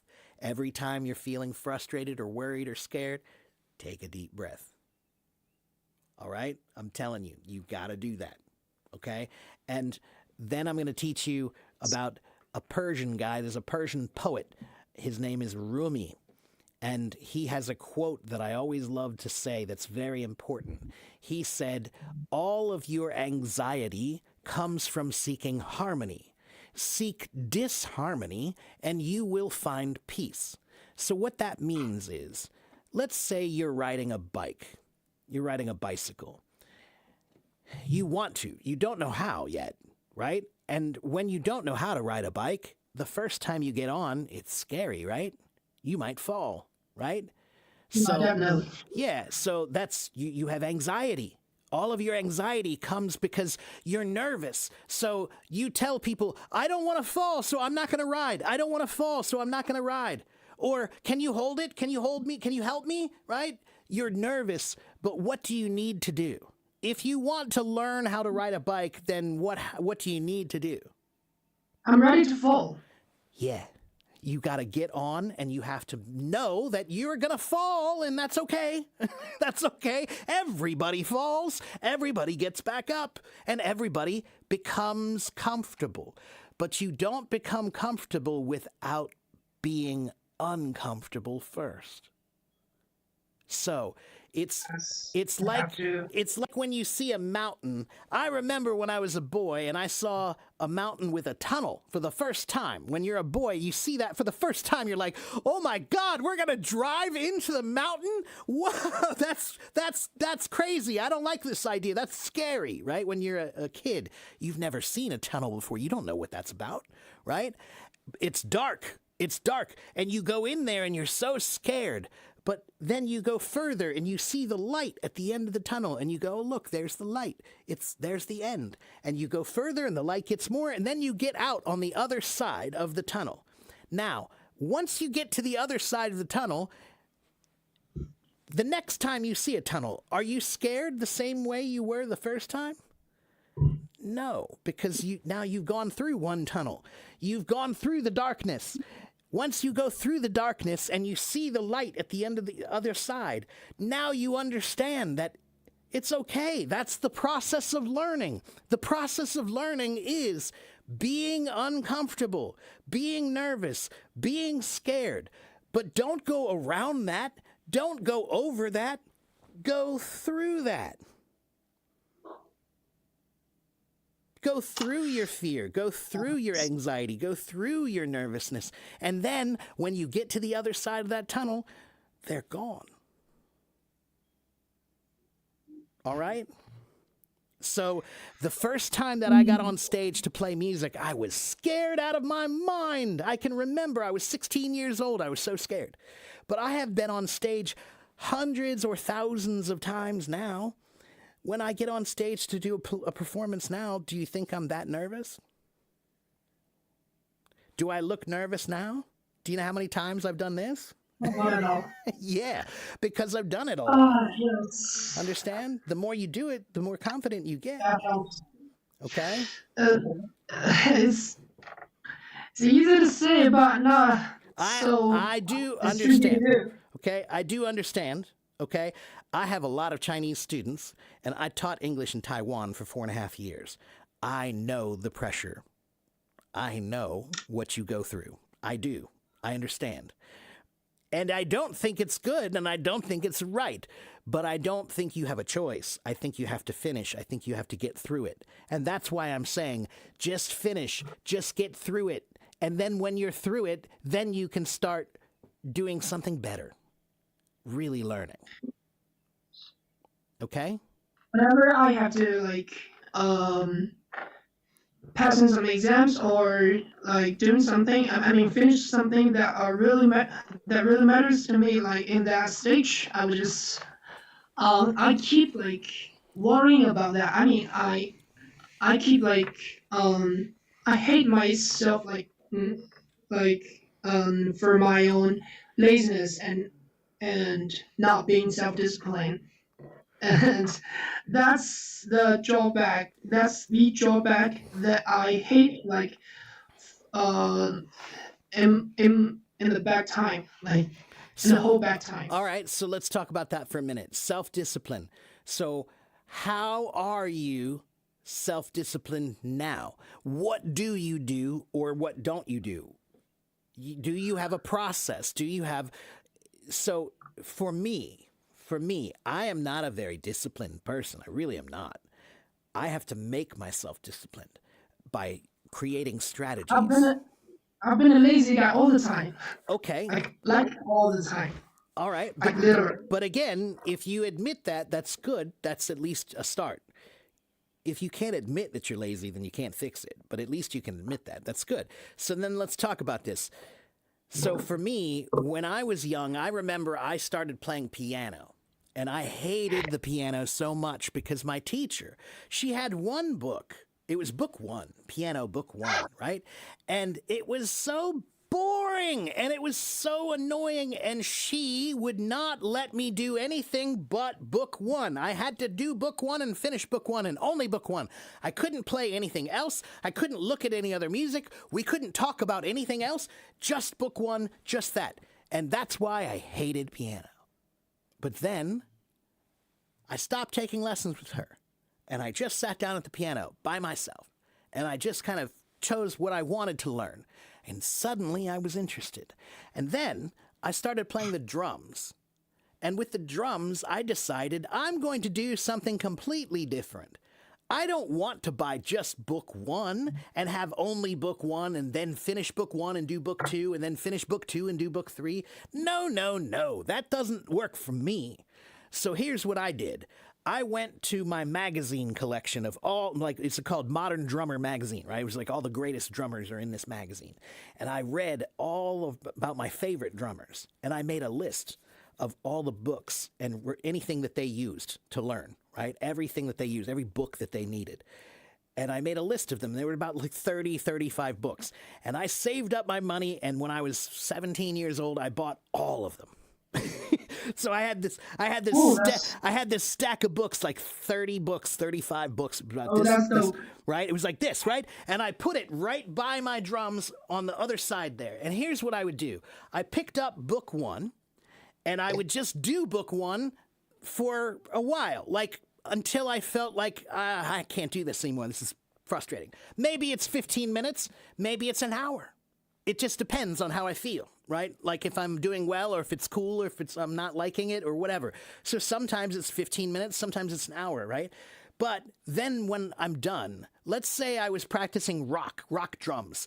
So I do rock drums for 30 minutes. And then when I'm done for that 30 minutes, then I'll just say, okay, I'm going to take a break for 5 or 10 or 15 minutes. And I'm just going to play with the ideas that I was just learning. Whatever it was that I was just studying, let me just play with it. I don't want to think about it. I want to have fun with it. Do something with it. Do something playful. Okay? Then, what did I do then? Oh, let me pick up the next book. Oh, here's jazz drums. Let's do jazz drums for a while until I get frustrated and bored. Then I take a break, play with it. Then I pick up the next book. Now, why does this work for me? Because it keeps me interested. It keeps me excited. And every time I'm not interested or bored, I have something else I can look at. So it's not just book one, like just do book one until you're done, right? You should use whatever methods work for you. You should use whatever methods keep you interested. And you should create strategies and methods that make it more interesting. So, well, my current strategy is that I just keep watching the TV series that I enjoy until I am done with it. I mean, until I just don't want to watch more, and then I will just use the next time to do some kind of English papers. But that's just my thought. I'm not sure if it is going to work. okay, you're right. It's probably not going to work. Do you know why? I'm curious. It's not comprehensive enough. You're only coming at it from one angle. You need to come at it from every angle. Okay? So that's why I tell people that when you're learning English, you have to think about 8 different things, right? And these are like a table. These are like the legs of a table. And the 8 legs of the table are reading, writing, listening, speaking, thinking, grammar, vocabulary, and pronunciation. Those are the 8 parts of language. If you want to speak well, you need all 8. If you want to know that language well, you need all 8. And they need to be in balance, like a table. So if your reading is great, but your speaking is terrible, your table's like this, right? So it's balance, right? And if you study vocabulary, vocabulary is good, but if you don't know any grammar, how can you use the vocabulary? And if you can read, that's great, but does that mean you can speak? No. Right? So that's why you have to consider all 8 and you have to figure out how to balance them. And then the next step is figuring out what is your weakness and what is your strength. This is a big problem for most students because most students, they focus on their strengths all the time. Why? Because when you focus on your strengths, you feel good. You're like, oh, I can do it. I can do this. This is fun. I can do it, right? So that's why every time we're learning, we don't do the hard stuff. We do the easy stuff. We do the stuff we like to do, right? But that's not... We're used to stuck in our comfort zone. That's right. But that's precisely the problem. Learning is about being uncomfortable. If you are not uncomfortable, then you are not learning. Understand? You have to be uncomfortable to learn. That's the process, is being uncomfortable. So if you are too comfortable, that means that you're not pushing yourself. It means that you're just I haven't trying to been stay. writing. I haven't been writing and reading for really a long time, and I've been focusing on my spoken English too much because that's the easiest part for me. That's right. That's right. That's what I'm trying to tell you. As a teacher, this is what I can tell you is one of the biggest problems for students. Good students, they focus on the things that they're not good at. Bad students focus on the things that they are good at because that's ego. It's ego. It's like, oh, I can do it. This makes me feel good because I can do it. So that's like, yeah, look how great I am. Right? But when you work on the things that you're not good at, you feel stupid. And that is why you have to have courage. That is why you have to be brave. Because when you learn, you must be brave enough to feel stupid. You have to be willing to admit that you don't know anything. If you think you know everything, you can't know anything. The feeling sucks, but I have to face it. Yeah, you do. It's part of maturity. Maturity is understanding that life is hard.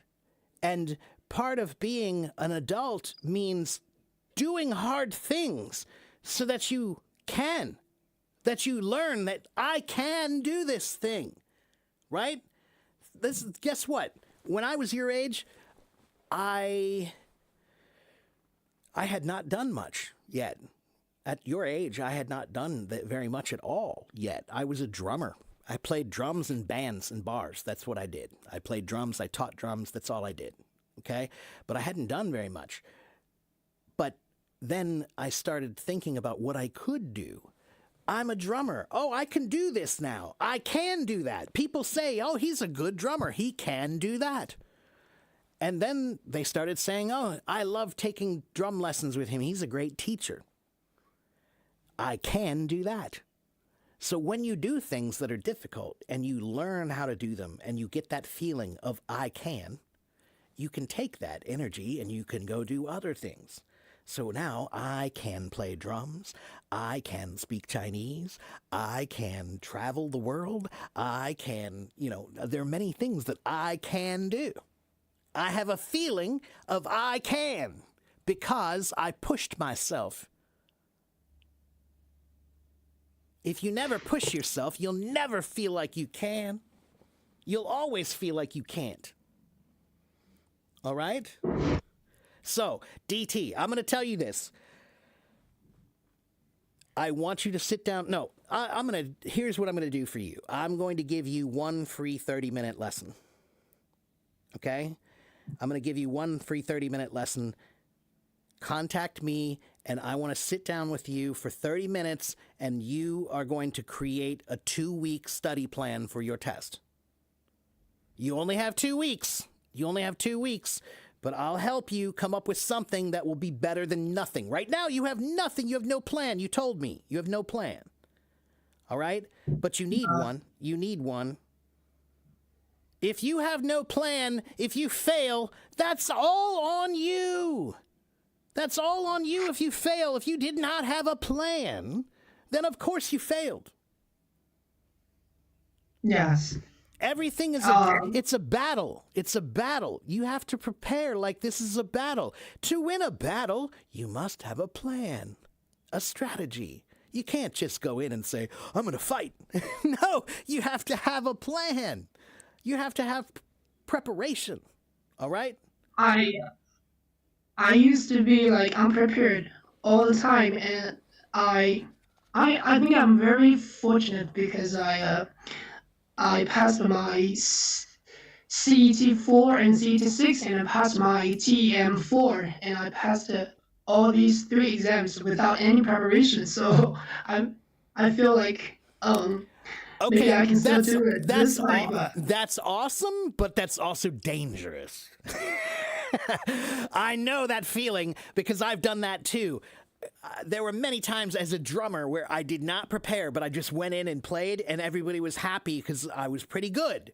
I was pretty good at what I do, so I could fake it. But faking it is still never as good as preparing.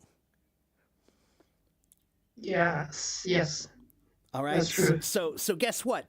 If sometimes I play drums on my live streams and they'll give me a song and I've never heard the song before, but I'll try to play along. Now, because I have been playing drums for many, many years, I can play songs even if I've never heard it before. I probably can do pretty well because of my experience. But, of course, if I study the song and then go to play it again later, I'll do better. Because I'm prepared, right? I'm not just working off of my talent and my skill and hoping. Don't hope that you do it. Don't just hope. Prepare. All right? Yes. I'll say Of course, this. I hope my luck will continue this time, but I really have to prepare a little bit. You have to prepare more than a little bit. You have to prepare a lot. But I'll say this. I'll say this. You have one thing that's going for you. You have one good thing. You're being honest with yourself. Okay? And in my live stream, I tell everybody here that my life, I only live by 2 rules. I have 2 rules that I live my entire life by. One is the golden rule. In English, we call it the golden rule, and it means do unto others as you would have them do unto you. Chinese has the same thing. I forgot how to say it in Chinese. In Chinese, it's don't treat people badly if you don't want them to treat you badly, right? That's what they say in Chinese, but it's the same idea, right? If you want people to treat you well, then you should treat them well, right? That's step 1. But then my second rule is from Shakespeare. And in Shakespeare, in Hamlet, he says, "This above all, to thine own self be true." To thine own self be true. What that means is be true to yourself. That has 2 meanings. One is you are you. Nobody else is you. There's only one you. So you should be who you are. Be whoever you need to be you, yourself. Okay, that's one. But there is a second meaning. And this one is the more important meaning, I think. Everyone does lie. We all lie occasionally. We don't want to, but we do because we're human. We all lie. But guess what? The lies that are the worst lies are the lies that you tell yourself. Oh, yes, lying to yourself isn't good. So that's why I'm saying, to thine own self be true. You have that. You're being honest with yourself. You're saying, I'm lazy. I didn't study. I didn't prepare. That's good. That's courageous. That's brave. You're at least being honest with yourself.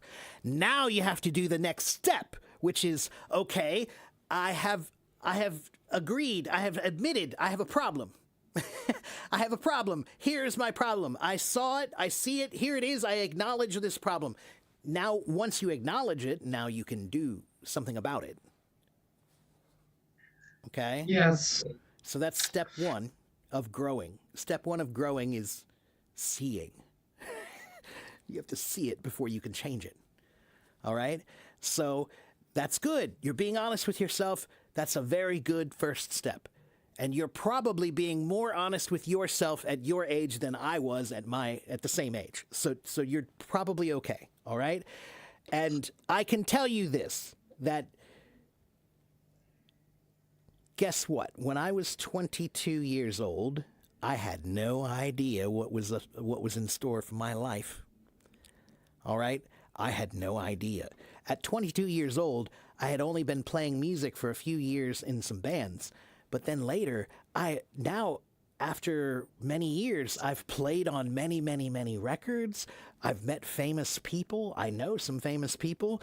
Now I'm a teacher here on Hello Talk. I went to Taiwan and taught English. I learned Chinese. If you told me at 22 years old, hey, you're going to learn Chinese, I would have been like, no, No, I'm not. So what I mean is you don't know where your life is going yet. You really don't. You really, really don't know.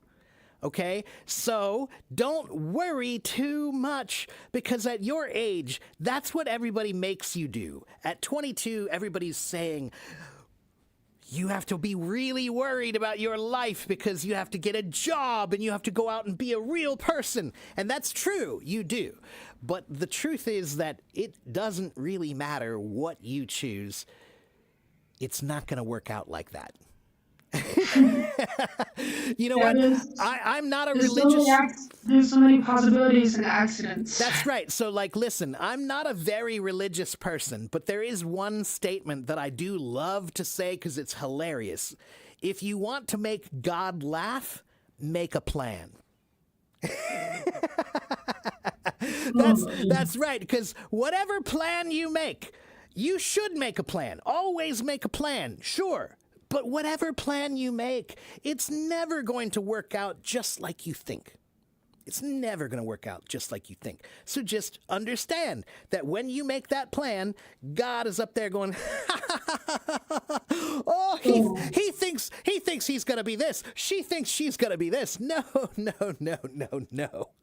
Right? But you don't know. You don't know. So just keep making a plan, keep looking forward, keep moving forward. And remember that forward movement in life depends on looking in, not looking out.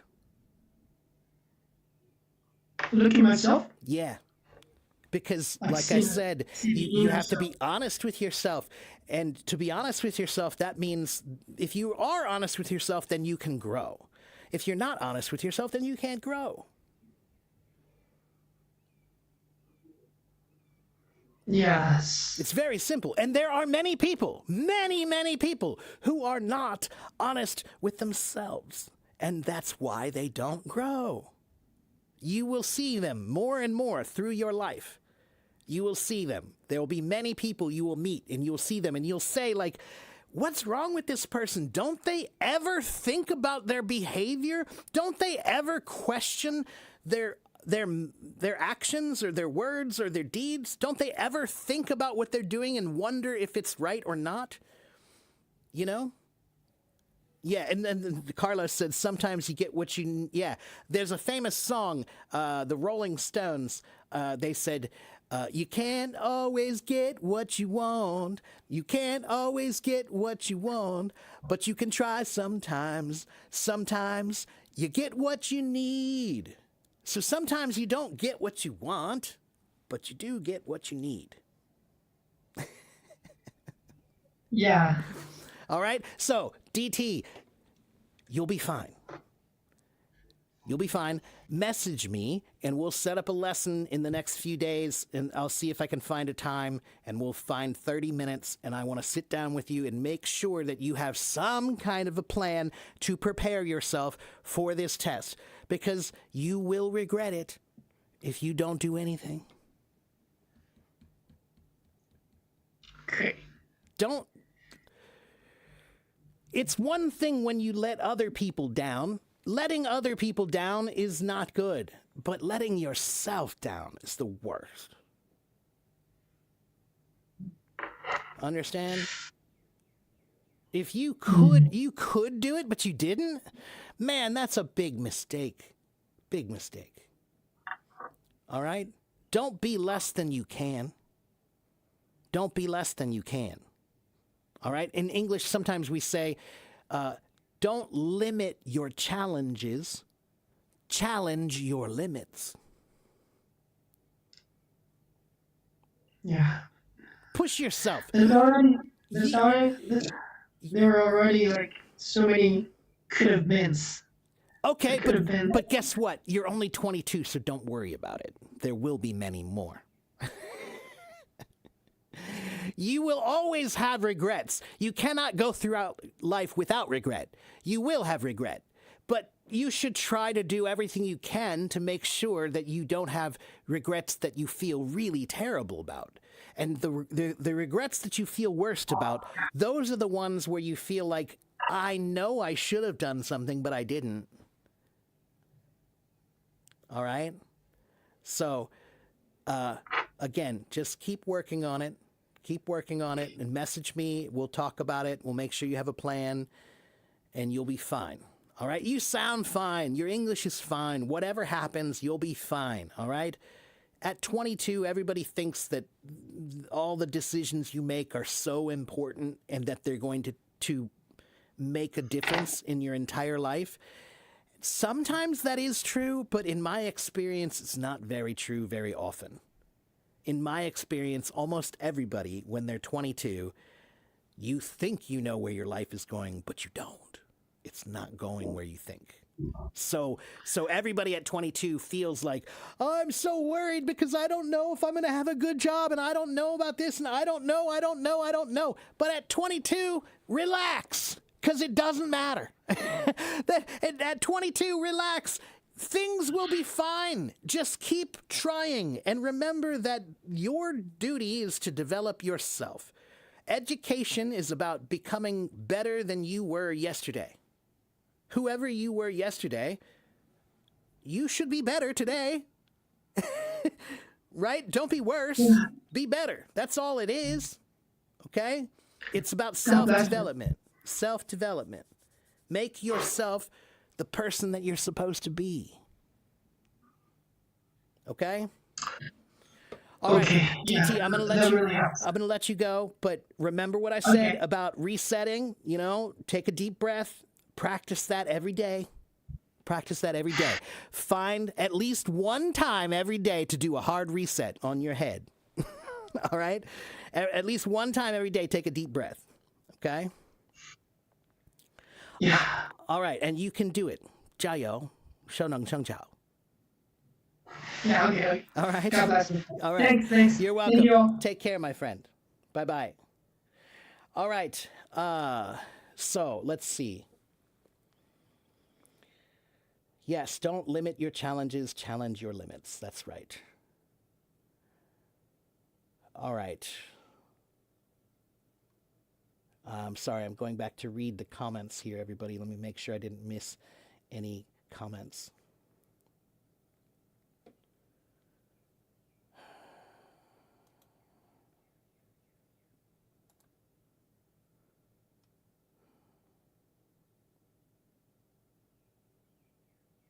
He won't listen when I tell him. He won't understand when I do. Even if he does understand, he won't do it. If he does, he'll do it wrong. He won't correct his mistake. What's his point? Andy, 不担心，没关系，没事没事。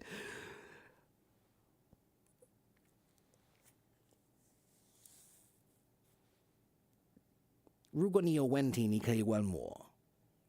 如果我说太快了，没关系啊，你可以听得懂一些的 ，OK？ 你可以试试看听得懂 ，OK？ 一点点 ，OK？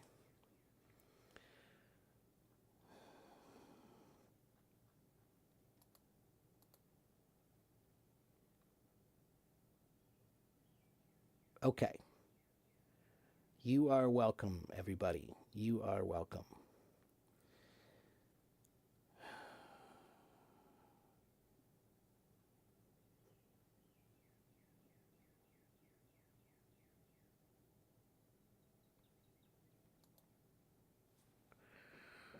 All right, good. Everybody's saying they're benefiting, so that I guess I'm doing my job.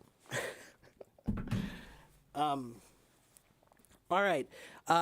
If you don't know who I am, my name is Teacher Mark. I have been on Hello Talk for more than 12 years.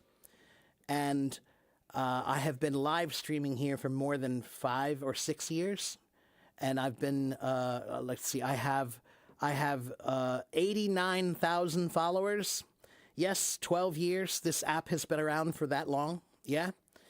And more than 1 million people have watched me here. More than 1 million people around the world have watched me. And I'm here Monday, Tuesday, Wednesday, Thursday, Friday. I'm here almost every day. Okay? But I cannot help you if you don't have questions. That's your job. My job is to give answers. Your job is to give questions. Okay? 135 most. I don't know what that means. I'm not talking about my room today. I'm talking about my followers. I have 89,000 followers on HelloTalk. And I have been here for 12 years. And I have been doing live streams for more than 5 years. I have done more than 1,300 live streams. Okay?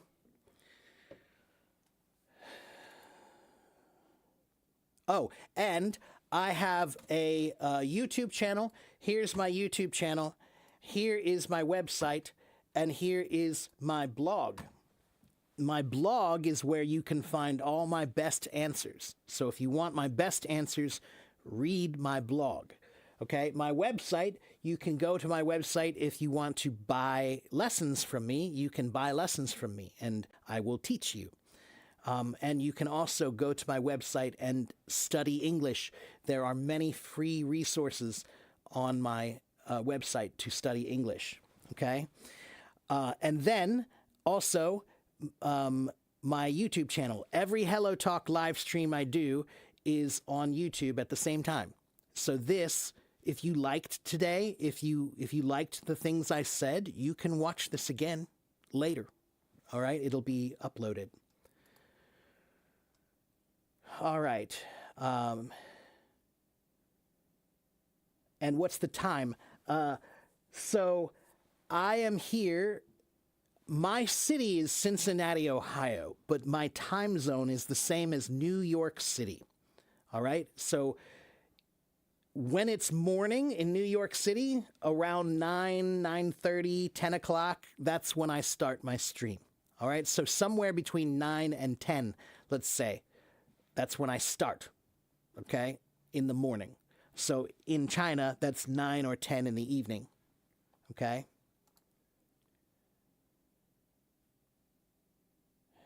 Hello, everyone. Fair enough. Fair enough is like when you just want to say, okay, I agree. Okay, that's fine. I can accept that. Okay? So, like Kiyun, just yesterday, I was at my, I was working on a song with my bass player in our studio. We were working on this song. And this song that we've been writing,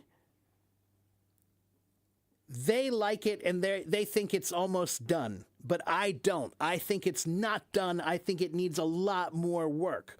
So we argued about it. And I said, I don't agree. And he said, no, I think this. But he said, well, we still have another 3 weeks or 4 weeks before we're going to release the songs. We have another 4 weeks. We have 1 more month.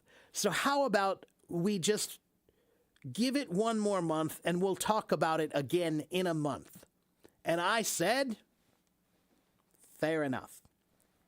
I said, okay, that's okay. I can accept your proposition. I can accept that. You said, let's talk about it again in a month. Fair enough. I can agree. All right? I can accept that. Okay?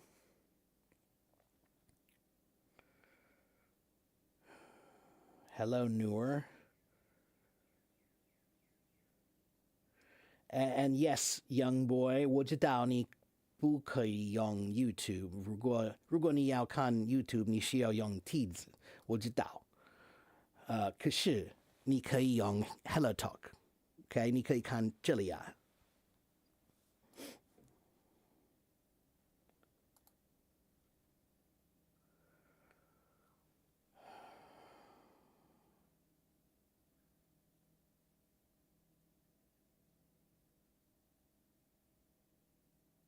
Trivial. Trivial means things that are not important. It's a funny word. The word trivial, it comes from the word trivium, if I remember right.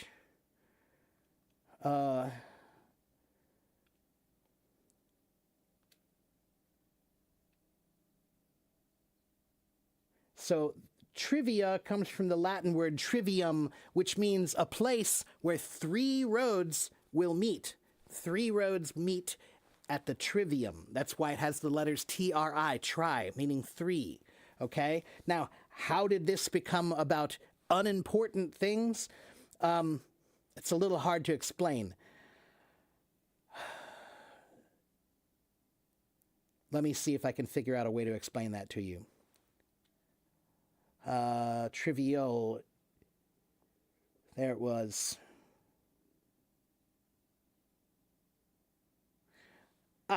So the idea is that the Three Roads is a public place. It's an open place where the roads meet. It's public. It's common. So trivial things are things that are not so important. They're common. All right? That's trivial. All right?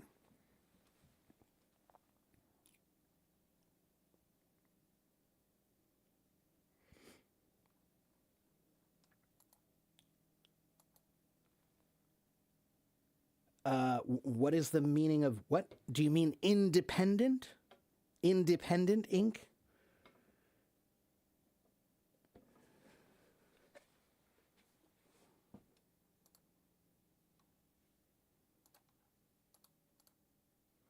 Okay, let's talk to Lioness.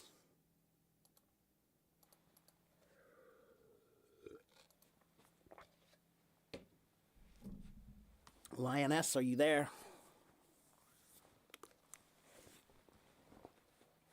There she is. Hello. Why you invite me? Hello. You raised your hand. Why did you raise your hand? I don't know. Well, you're here. What's the problem? Why not talk? You want to talk, don't you? I'm shy. 不需要. 不需要. Don't be shy. Don't be shy. Just talk. Okay. It's just words. It's just words. So tell me, you're in China. Where? In what city? Beijing, Shanghai, Shenzhen, Guangzhou, 河南. Henan. Oh, Henan. Okay. All right. And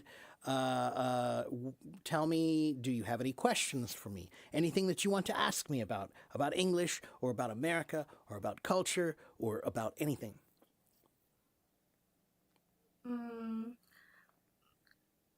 Sometimes I can understand what foreigners say, but sometimes I can't. When I watch movie, I can't understand all. I can understand all. Okay. So guess what?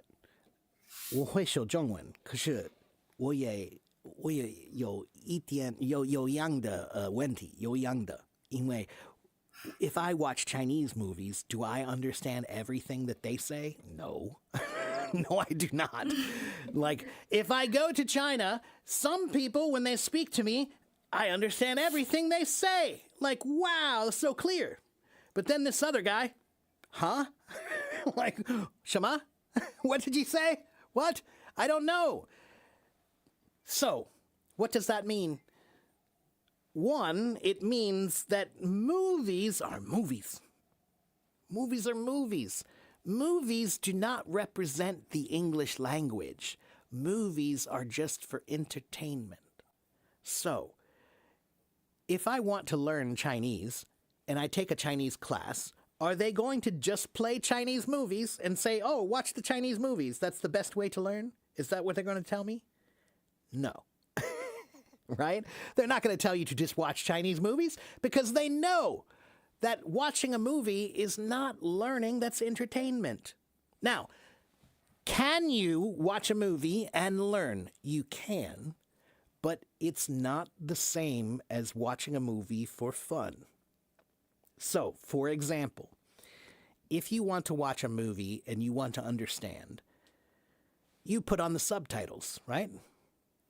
Yeah. Okay, and the subtitles help. That's better, right?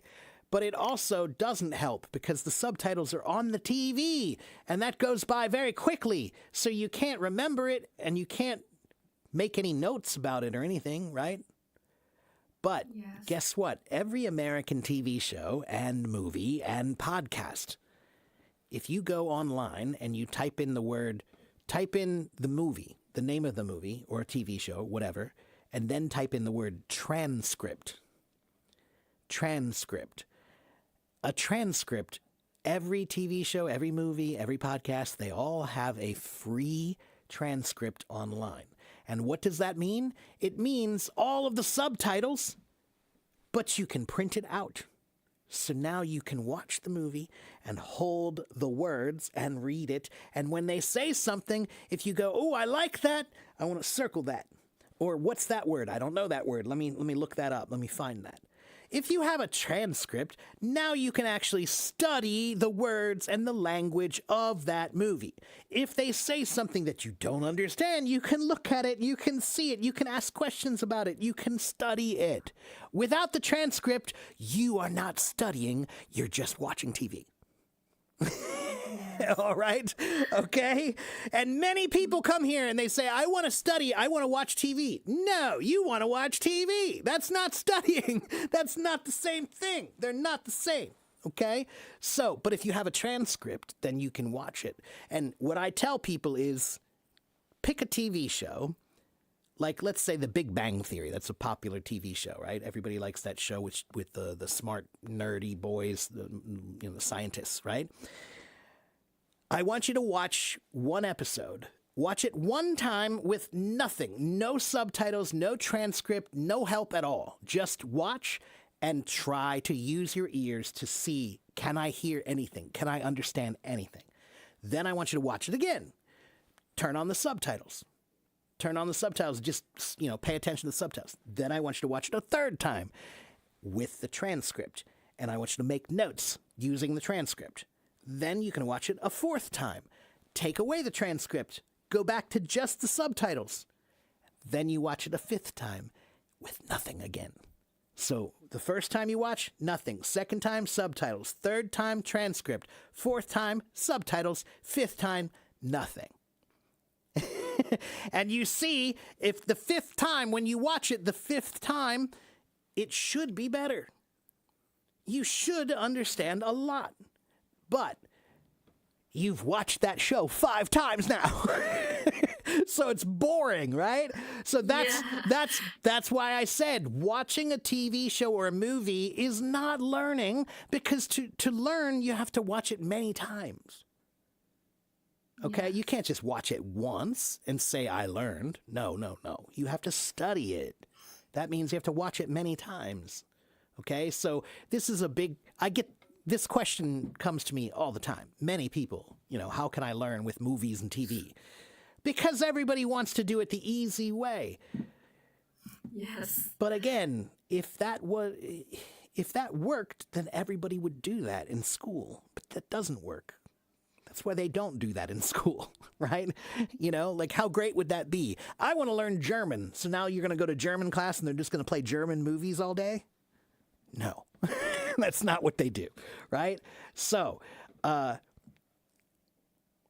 if you want to study English with movies, you can, but you have to do it with the way I suggested. You have to make it a process, and you have to really tell yourself, this is not entertainment. This is learning. I'm studying something. So, again, it's like I'm a musician. I'm a drummer, okay? Now, when I listen to music, I listen to it 2 different ways. Sometimes I listen to a song and I just want to appreciate the song. I'm just listening for fun. Great. Wonderful. Sometimes I need to learn that song. That's different. When I need to learn that song, I have to listen to that song hundreds of times. Hundreds. Not just a few. Wow. Hundreds of times. And then I'll know it. Okay? So studying something is not the same thing as just listening. All right? Or watching, okay? And this is a big, many students, they think, I can just watch TV. You can watch TV, but if you really want to learn, then you have to have a process. You have to make it learning. Okay? If I just listen to on Hello Talk, can I improve English? So anytime someone says those words to me, if I just do this, if I just do that, if I just do this, can I do this? And what I will tell you is, could you? Maybe. But if I say, can I swim to China? Could I? It's possible. It's possible. Is it likely? Is it probable? No. No, it's not. Right? So, I want you to remember that when you have to do something, when you have to do homework, when you have to take a test, when you have to learn something, school told you that you need to learn it as quickly as you can so you can pass the test. Okay? Yeah. But that's not learning. All right? That's just passing the test. That's not learning. So I want you to now think about this like you're trying to learn. All right? You're not just trying to pass the test. You're trying to learn something. That takes time and that takes effort. And you need to remember that this is an investment. When you learn, this is an investment. What is an investment, everybody? Do you guys know? What does that mean? Investment. 什么意思？你知道吗？ Oh, I know. Okay, good. Investment. Yeah, to invest in yourself, right? It means like to put money or time or effort or intention into yourself, right? So yeah, when you study, when you learn, when you develop yourself, that's an investment in yourself. The time that you put into that is a good investment. So when you say, if I just, that means you're looking for the least amount of time. You're trying to do the least when you say the word just. Anytime you say the word just, you're trying to do the least. I don't want to make me feel pressure, stress. Okay. I want to relax. Okay, yeah, and I understand that, especially in China, when in China, the school is all pressure. It's like all pressure, pressure, pressure. So I get it. I understand. But what if I told you that learning can be fun sometimes? It can't be fun all the time. Sometimes people make this mistake. There's some people, they want learning to be fun all the time. It can't be. There are some times when it's just hard and you have to just push yourself to do it, right? But learning can be fun. It can be interesting if you try to make it that way. But many people don't try. So when you say, I don't want to feel stress, you're assuming that the only way to do it is stressful. You're assuming that the only way to do it is by killing yourself with studying. But there are some ways that are good and some ways that are not. If I jump into a pool, how many ways can I swim? There are many ways to swim, right? And some ways are better than others, right? So if I jump in the water and I do this, I'm not going to swim very well. Maybe I move, but it's not very good, is it? Right? Yeah. So there are many ways to move forward, and some of them work better and some of them work worse. Right? So when you jump in the pool, you have to think about, how am I going to swim? What's the best way? And can it be fun? Can it be fun? Swimming is fun usually, right? When you jump in the beginning, it feels scary and it feels like, I don't know if I want to do this. But then most people, they feel like, oh, this is actually fun. I like this, So learning can be that way too. The only reason you don't think so is because in school, they taught you that learning is torture. Learning is abusing yourself with knowledge. That's what learning is in school. They just say, like, hurt yourself to learn. Kill yourself until you know it. All right? And that's true here too, somewhat. Like, everybody in school, they have pressure. They have pressure. But that's why I think that the greatest thing is when you graduate. That's when you start learning. Yes, I already graduated. Okay, So good. now I'm Wonderful. Then now you are really learning because now you have no more tests. So now you can actually try to know it.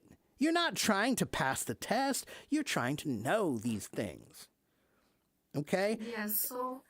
So now I download this app and try to practice speaking.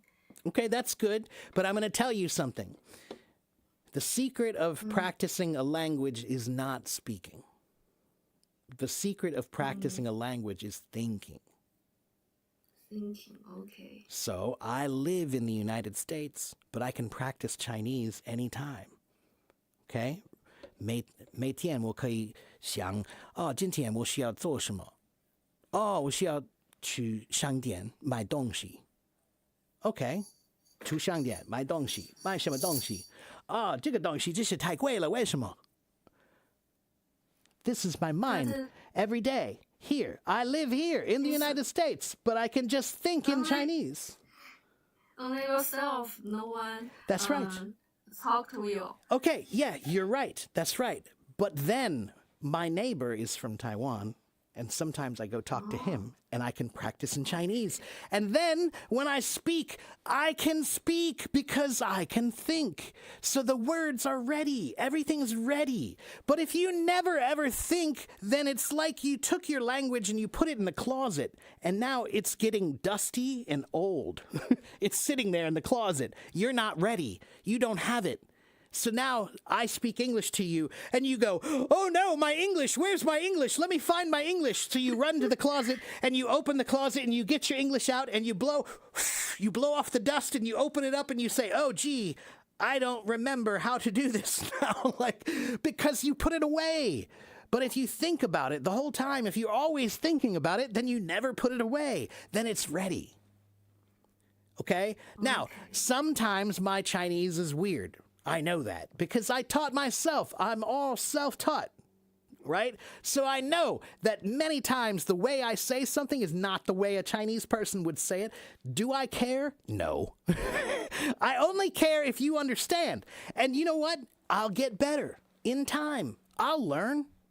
I will know more. Okay?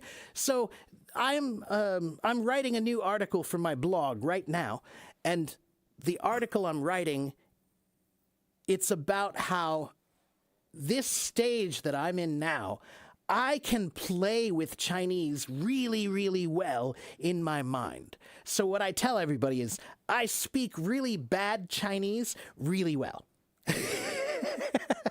Right? So like I can use it. I can play with it in my mind. I can play with it. I'm not nervous. So what that means is if I do go back to China, when I hear everybody and I start reading things, now it will be like, oh, that's how you say it? Oh, okay, now I know. I get it now. I understand. Because I've already been playing with it. I've reached the play stage, the part where you can have fun with it. So now, if I hear somebody correct me or say it another way, it's like, oh, all right, thanks. Thanks for telling me. It's not stressful at all. Because I'm playing with the language, and it doesn't matter if it's perfect, it's playful. That's one of the most important parts about being good. If you're good at something, then you can play with it. So that's whenever I learn, if I learn anything, if you're practicing past tense, right? You're doing past tense.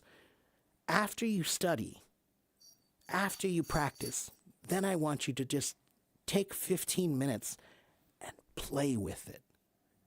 Do something with it for fun. Write your own sentences. Do your own exercise. Do something that's just you. Nobody else told you to do it. You don't have to do it. It's just something that you want to do for fun. That's playful. That's the most important part of learning, is reaching that play stage. All right? And then once you reach the play stage, then you can reach the perfection stage. But you can't reach perfection if you can't play. All right? So you're fine. You're doing fine. Don't worry. Don't be nervous. Practice thinking every day in English. So 明天如果你很饿，你需要想什么？ What should I eat? Yes, that's right. In English, I'm hungry. What should I eat? That's right. 如果你很累，你需要想什么？ How can I relax? Yeah, yeah, I'm tired. I want to rest. All right? Yeah. That's Yes. all. That's all. Start with simple things. Don't try to do all the complicated things, the hard things yet. No, just things like 我喜欢这个，我不喜欢这个，我要这个，我不要这个，我需要这个，我需要，我不需要这个. Right? That's easy. I need this, I don't need this, I want this, I don't want this, I like this, I don't like this. That's easy. You can do that. So start just up here. All right? When you walk down the street, just think in English. Every day I do the same thing. 这个中文怎么说？这个中文怎么说？这个中文怎么说？ All right? Every day I do the same thing. Okay? All right, Lioness, I'm going to let you go, but it was nice to talk to you and come back and see me again. All right? Come back, and the next time you won't be so shy. Okay, thank you All very right. much. You're welcome. I'll see you next Okay. time. Bye-bye. Bye bye. All right. So guess what, guys? It is 12 o'clock. It is 12 o'clock. It's time for me to go. Good night, sweetheart. Well, it's time to go. Boo-doo-doo-doo. Yeah, for lunch for me, for lunch. But here is my YouTube channel. Here is my website. And here is my blog. And you can come back and see me again later. I might play some drums later for fun. If you don't like music, that's okay. But don't come to my live stream and tell me not to play drums. If I turn on this camera, and I'm here, I'm not here for you. It's not about you. It's about me. This is my time. This is my time. So if I am here and I'm helping you teach, I'm teaching you, great, wonderful. But if I want to play the drums because I want to play the drums, then that's what you have to deal with. You do not get to tell me, hey, don't play drums, only teach us English. I don't like it when you play drums. You don't get to tell me that, okay? This is my time, okay? All right, so I'm going to go now. Let me make sure I didn't miss anybody over here. I didn't. Okay, good. So I'll be back tomorrow around 9 o'clock in the morning, okay? And I will see you guys then, all right? So come back and see me tomorrow. Have a good morning. Have a good afternoon. Have a good evening, wherever you live. And we'll see you next time. Ciao.